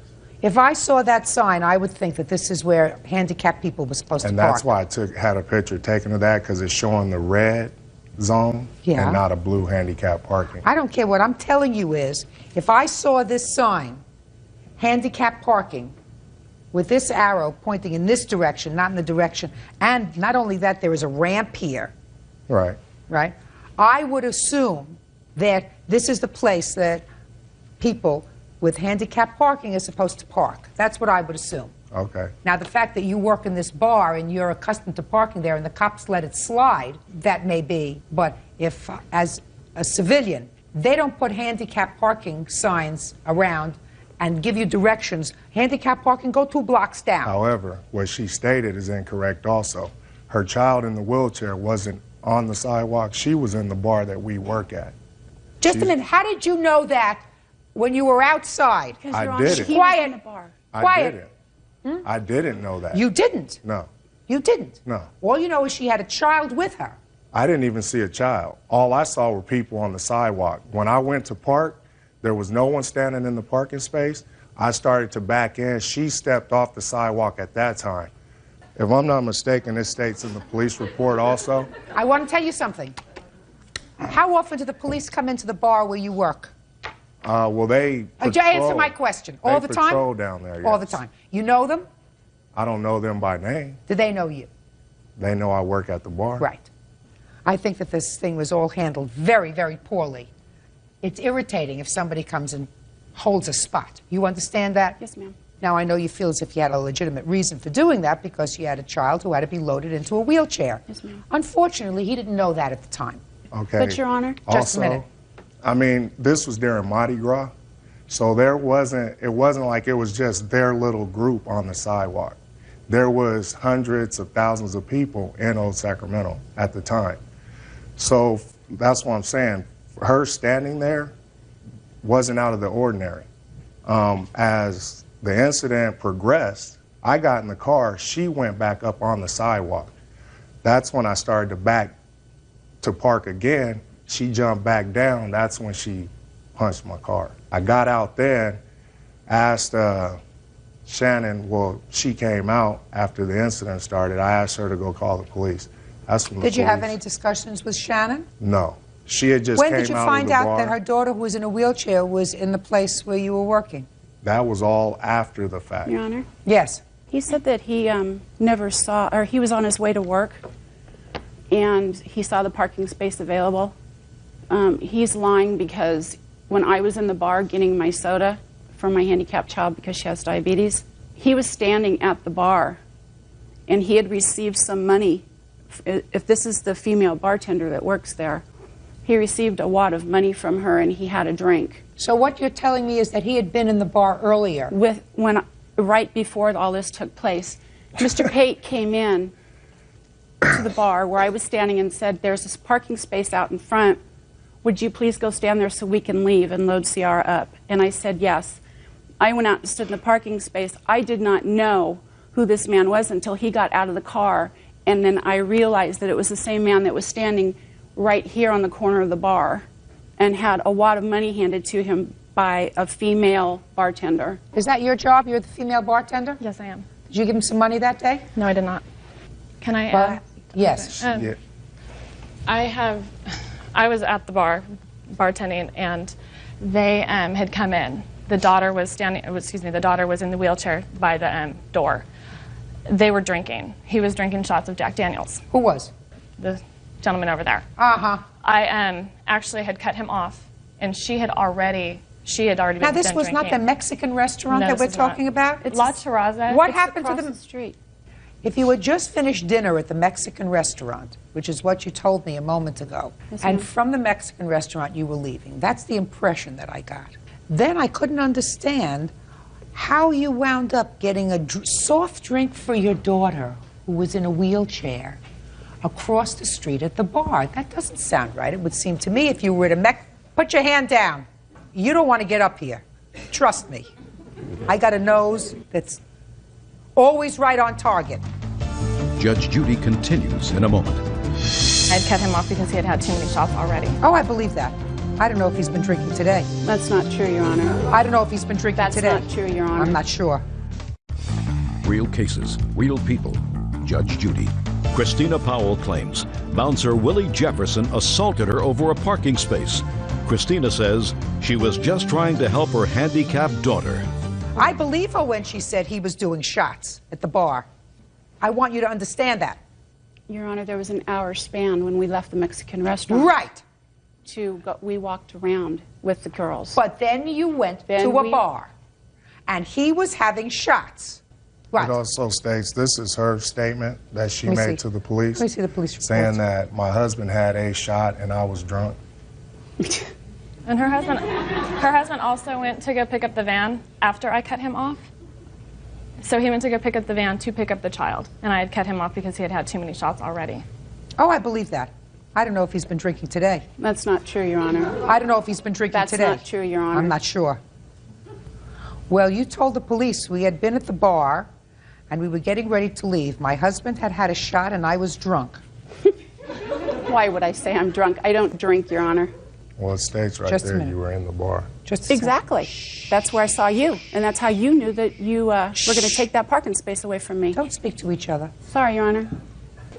It wasn't your parking space. Don't you understand, Absolutely Mrs. not, it Powell? wasn't. It's not your parking space. Exactly. It's not your parking space unless you have a car there. Exactly. Now, I don't know whether you were drunk or not because this police report is suspect to me because it's been written over. And I'm not suggesting that you wrote it over.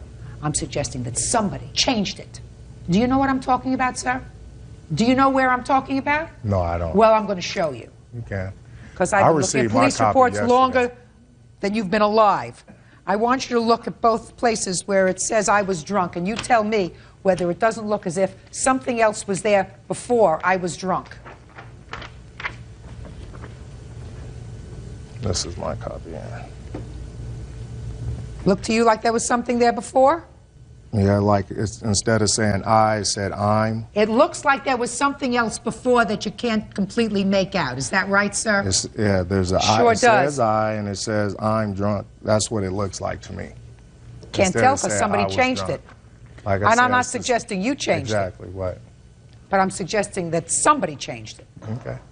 In any event, I think that you both behaved badly that day. I certainly think you behaved irresponsibly. Sounds to me as if there was too much drinking going on in your family. No. Oh, yeah. I believe there was. No. Oh, I believe there was. I believe if he had one drink, and believe me, he had a lot more than one drink between the Mexican restaurant and the bar. No, he he had did no not. business getting behind the wheel of a van to come and pick you If up. that was so, then why did the police officers let him drive away? I haven't a clue. But I know that you were behaving irresponsibly when you came out of the bar and stood, according to you, in a parking space and got into an altercation with him. You were behaving irresponsibly. If you have two children with you, you're supposed to do everything that you can do to avoid confrontation. Absolutely. You didn't do that. Neither did he. Yes, I did, Your Honor. No, you didn't. He hit me from behind. I mean, he hit me. I didn't even know he was there. At that point, when you said that he hit you as he was backing up, you take your daughter out of harm's way. You don't put her back in harm's way for him to do it again. Only somebody that would do that is somebody who was irresponsible or drunk. Your Honor, I thought he was leaving. Oh, I thought he please. got back in Your his car complaint's to dismissed. leave. I'm not going to get anywhere with either one of you. You both handled the situation very poorly that day.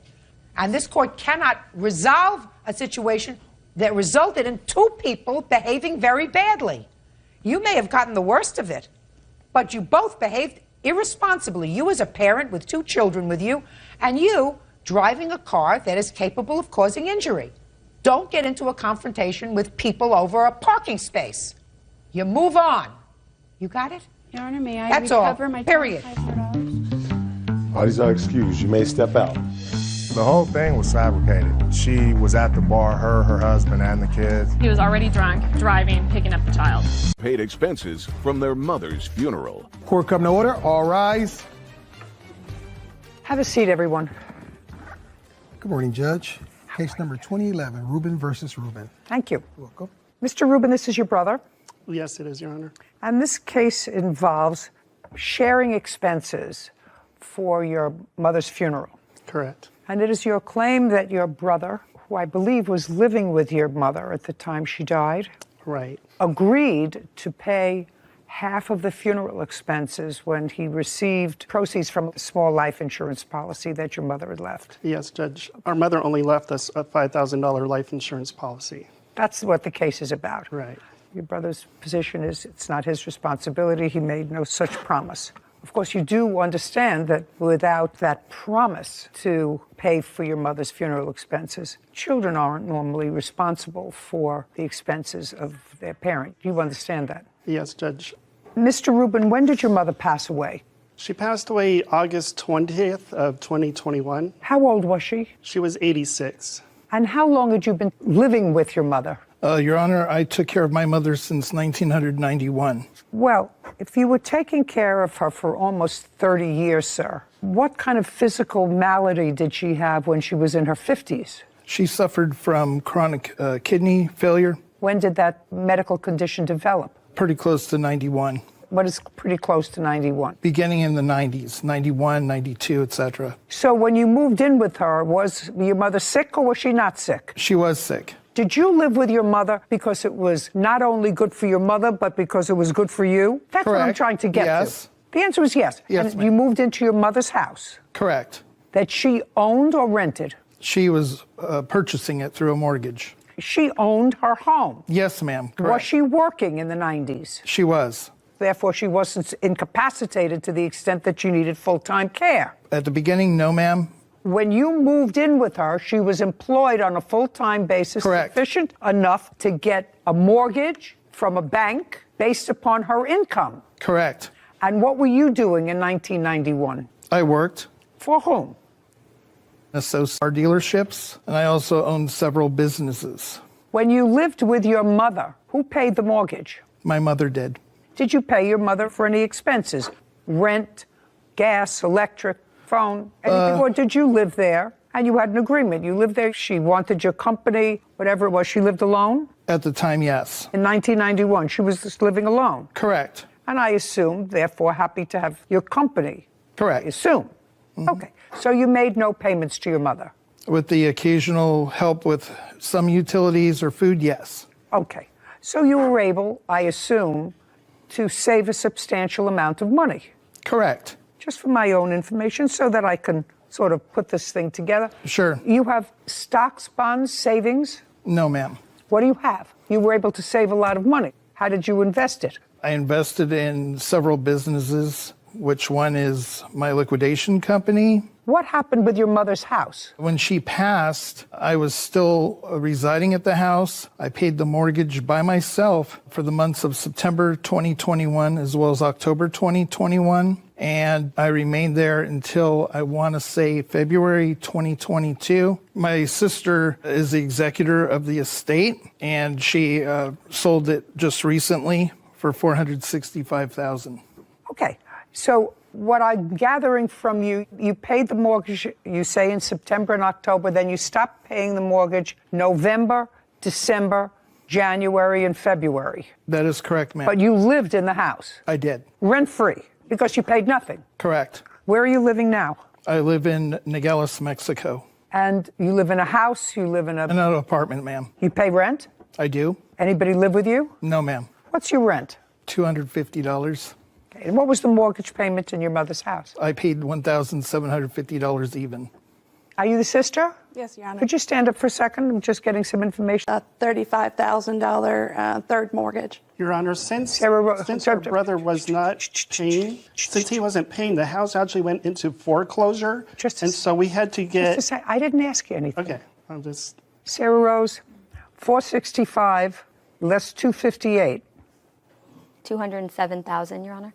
Less 35. 172. Okay, and there are 3 siblings? And also, Your Honor, there was a $10,000 lien on the property that had to be paid. So we're down to 162. Correct. So it's 162 clear, so a little over $50,000 a person. She owed the IRS, Your Honor, for back payments in excess of $54,000. She hadn't paid taxes in years. Did you pay the IRS? I just did. And how much did you pay the IRS? $54,188. Sarah, from 162, take out $54,000. $108,000. Anything else? Yes, Your Honor. She had Arizona state taxes, $3,000 I paid as well. 105. Is that 105 net? So we also have the medical bills that I had to take care of. She had no insurance and she had to have Medicare. She did, Your Honor. That's her copayment. Okay, and what was her copayment? $3,000 in medical. Let's do a simple $100,000. How much were the funeral expenses? $2,434.73. Was the total funeral expense? Yes. Well, that's what you're claiming he owes you. That's his share of the... I want to know what the entire funeral cost, sir. You'll show me the invoice. Sure. I do have all the invoices for you.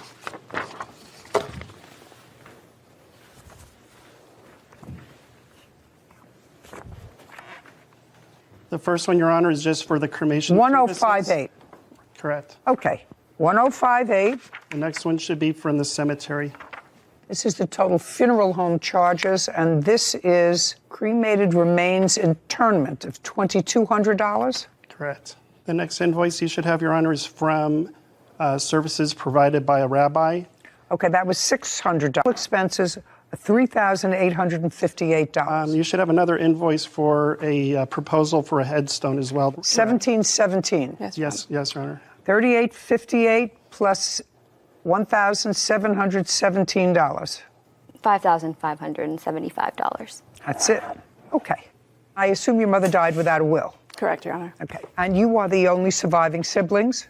Yes, Your Honor. The estate will be divided into 3 parts. Correct. So each one of you will get about $33,000 from the estate after all of the expenses have been paid. There's also the real estate commission fees that we didn't mention to subtract from the net income. And what were the real estate commission fees? $30,000. Oh, yeah, that's a substantial amount. Yes, Your Honor. So 108 less 30, $78,000. So now you're down to $25,000 each. That's correct, Your Honor. What I'm trying to figure out is, even giving you all those expenses that you paid, your mother's estate, absent this $5,000 life insurance policy that there was, correct? And you got a share of that life insurance policy. How much? Yes, the answer is yes. How much did you receive? $2,500 even. Okay, $2,500. Yes, ma'am. And did you get a share of that life insurance policy? No, Your Honor. Did you? Yes, Your Honor. I also received $2,500. Great. And the estate had net, after everything, at least $75,000 divided by 3, which is $25,000 apiece after you pay all expenses, which in this case would have been funeral expenses. Do you understand where I'm coming from, sir? I do. I have children and grandchildren. 10 years is a long time. That's a grandchild. She didn't see me at least once a month. She better keep her fingers crossed that I don't change my will.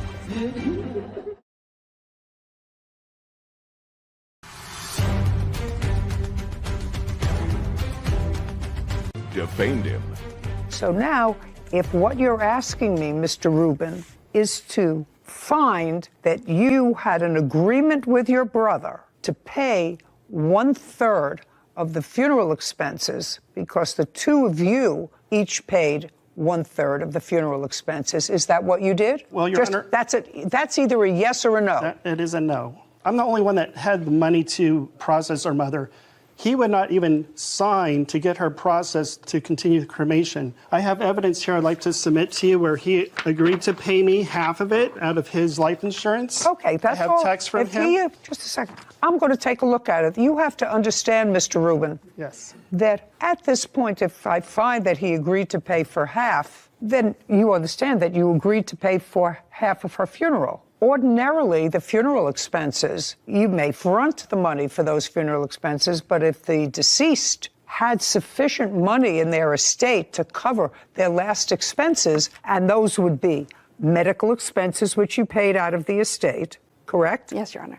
Taxes, which you paid out of the estate. Yes, Your Honor. You paid out of the estate after you sold the house, broker's fees, state tax fees, along with those kinds of fees would be funeral expenses. Now, if the two of you agreed, or the two brothers agreed, which is what you're saying, that he agreed to pay half, not a third, but he agreed to pay half of the funeral expenses for which you are not being reimbursed by the estate. Do you understand? Correct. I have not received anything from the estate, Your Honor. Okay.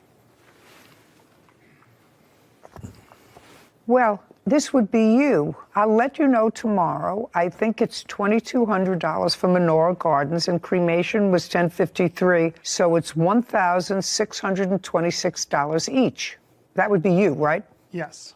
Okay. 1,626. Because you asked him how much you owed, right? I did. So I assume since you asked him how much you owed, you had some sort of an arrangement with him to pay a third, because it does say a third, of the funeral expenses. That is correct. Okay, great. That I had some emergency dental work that needed to be done. It was life-threatening. And therefore, he said, I don't have the email because I had to block him. I have a restraining order against him. So I lost all my emails between us. Listen, however, nobody ever has their emails here I have or a video.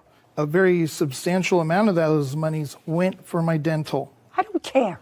How old are you? 59, ma'am. You have lived rent-free for 30 years. And according to you, you had businesses. You worked most of that time, either selling cars or on and off for a company for 30 years.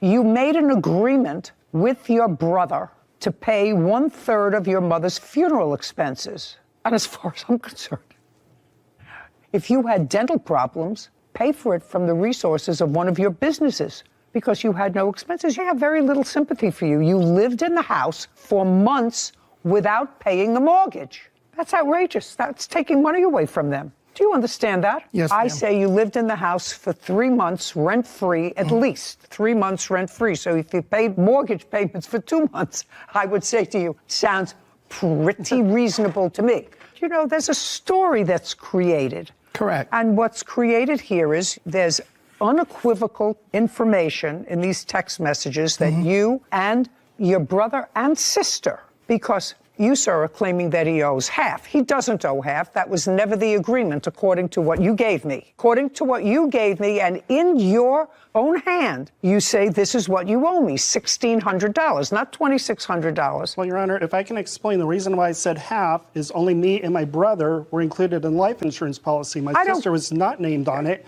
and it was only for $5,000. So, sir, listen carefully to me. I mean, if we put our money together, we could have paid for it. Listen carefully to me. That has nothing to do with you. Exactly. The same with his dental has proceeds of nothing your to do with mother's me. final resting should have come out of the estate. That way it would have, if he pays a third, you get your sister to kick in whatever she's getting back from the $25,000, and everybody is equal. Well, Your Honor, I mean, you're already getting the vibe that this guy's the biggest bum who lived off his mother, sponged off of his mother. Let me explain something to you. That is unnecessary here. Unnecessary, and really quite stupid. Stupid. You handed me evidence, sir, that you made an agreement with him. He asked you what he owed. You told him. Yes. $1,600. That's what you told him, that he owes you, $1,600. That's correct. And each of you are getting a certain amount of money for nothing from your mother. I'm going to ask you some questions. Prior to her death, when was the last time you saw her? When was the last time you saw your mother? Month and year? I honestly do not recall, Your Honor. Okay, just a second. Was it in the decade that she died? Yes.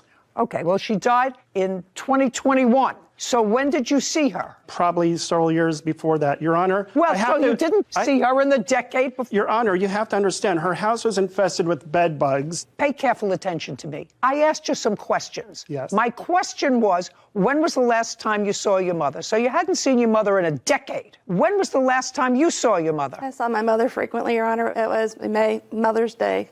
Okay, Mother's Day of 2021. And Your Honor, I did. I'm not speaking to you. March of 2021. Prior to that, when did you see your mother? November 2021. Wait a minute. How could you see her in November 2021 if she passed in August of 2021? November 2020. Okay, May 2021, November of 2020. Prior to that, when did you see your mother? I saw her frequently because No, not frequently. Month and year. I don't have the... Did you see her every month? No, Your Honor. Did you see her every 2 months? About that, yes, Your Honor. Okay, well, between May and November, that's more than 2 months. That's what you can remember. Yes, Your Honor. So it would be fair to say that whether he took great care of her and whether the house was clean or dirty or anything else, your 86-year-old mother lived with your brother, whether you like him or not, and you were totally disinterested in her. You're the one who started this, or I was about ready to finish this case, but when you say he's a...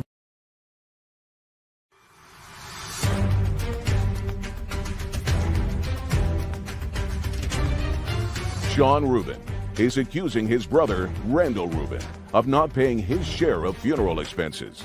Randall claims Sean spread multiple lies about him. So it would be fair to say that whether he took great care of her and whether the house was clean or dirty or anything else, your 86-year-old mother lived with your brother, whether you like him or not, and you were totally disinterested in her. Well, that's not true, Your Honor. Well, I want to know if you didn't see your mother in a decade, and she had failing health, I would say, as a child, you were totally disinterested in her. I did visit my mother after she had kidney replacement or kidney surgery. I visited her after her surgery. We both did. Just a second. Do you understand where I'm coming from, sir? I do. I have children and grandchildren, right? Sure. 10 years is a long time.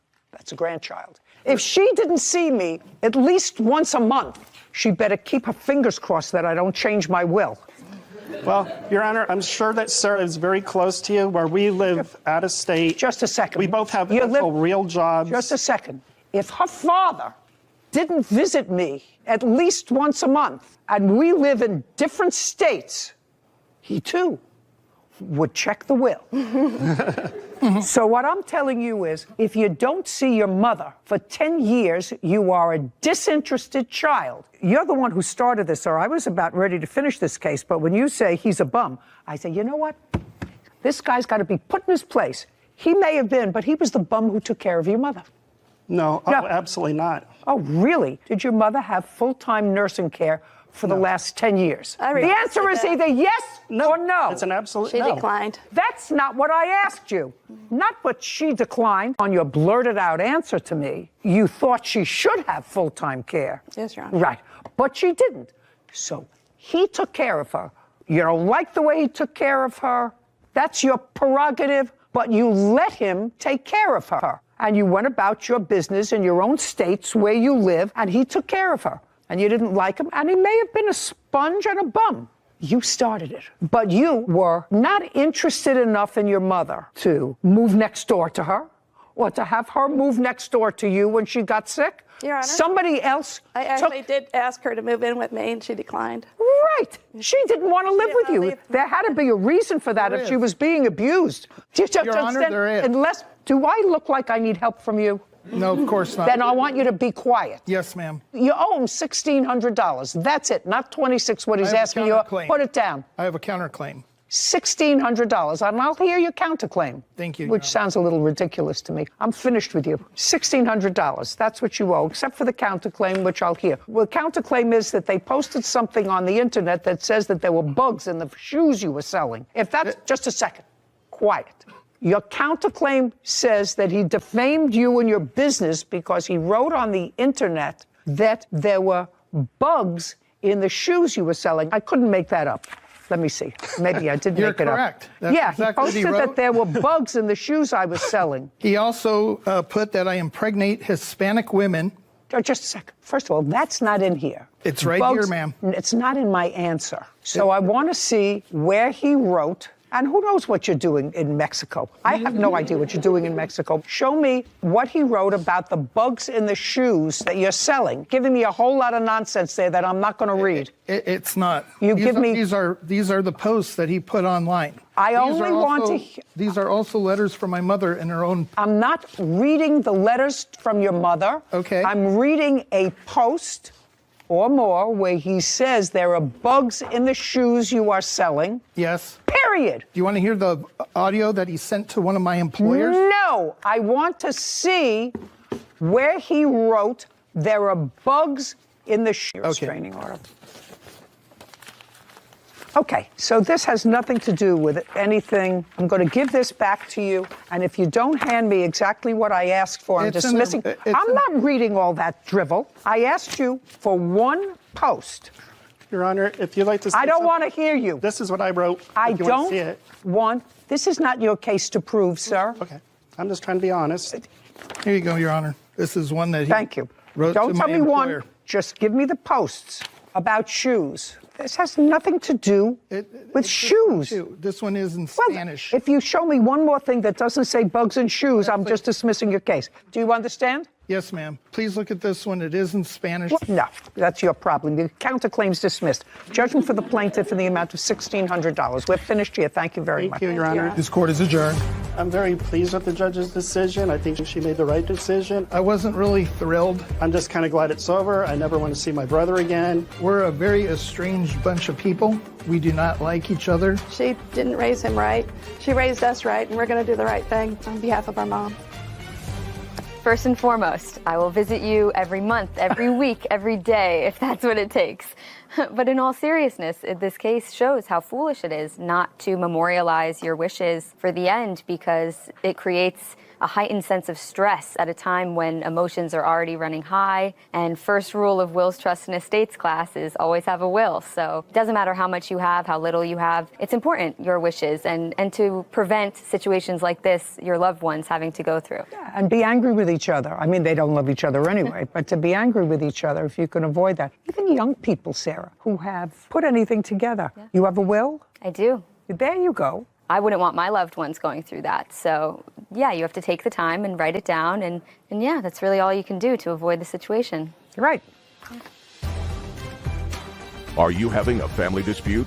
Go to judyjustice.tv. Court come to order. All rise. Have a seat, please. Hello, Judge.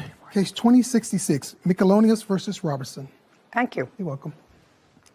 Mr. Robertson, how long had you been living in your apartment prior to renting a room to the plaintiff? I believe it was about 3 years. You had been living there by yourself? No, I had roommates previously. When did the plaintiff move in? I believe that it was January 1st of 2017. 2017? It may have been 2018. It was the first, I forget. It was 2018. That's correct. How long did he live there with you?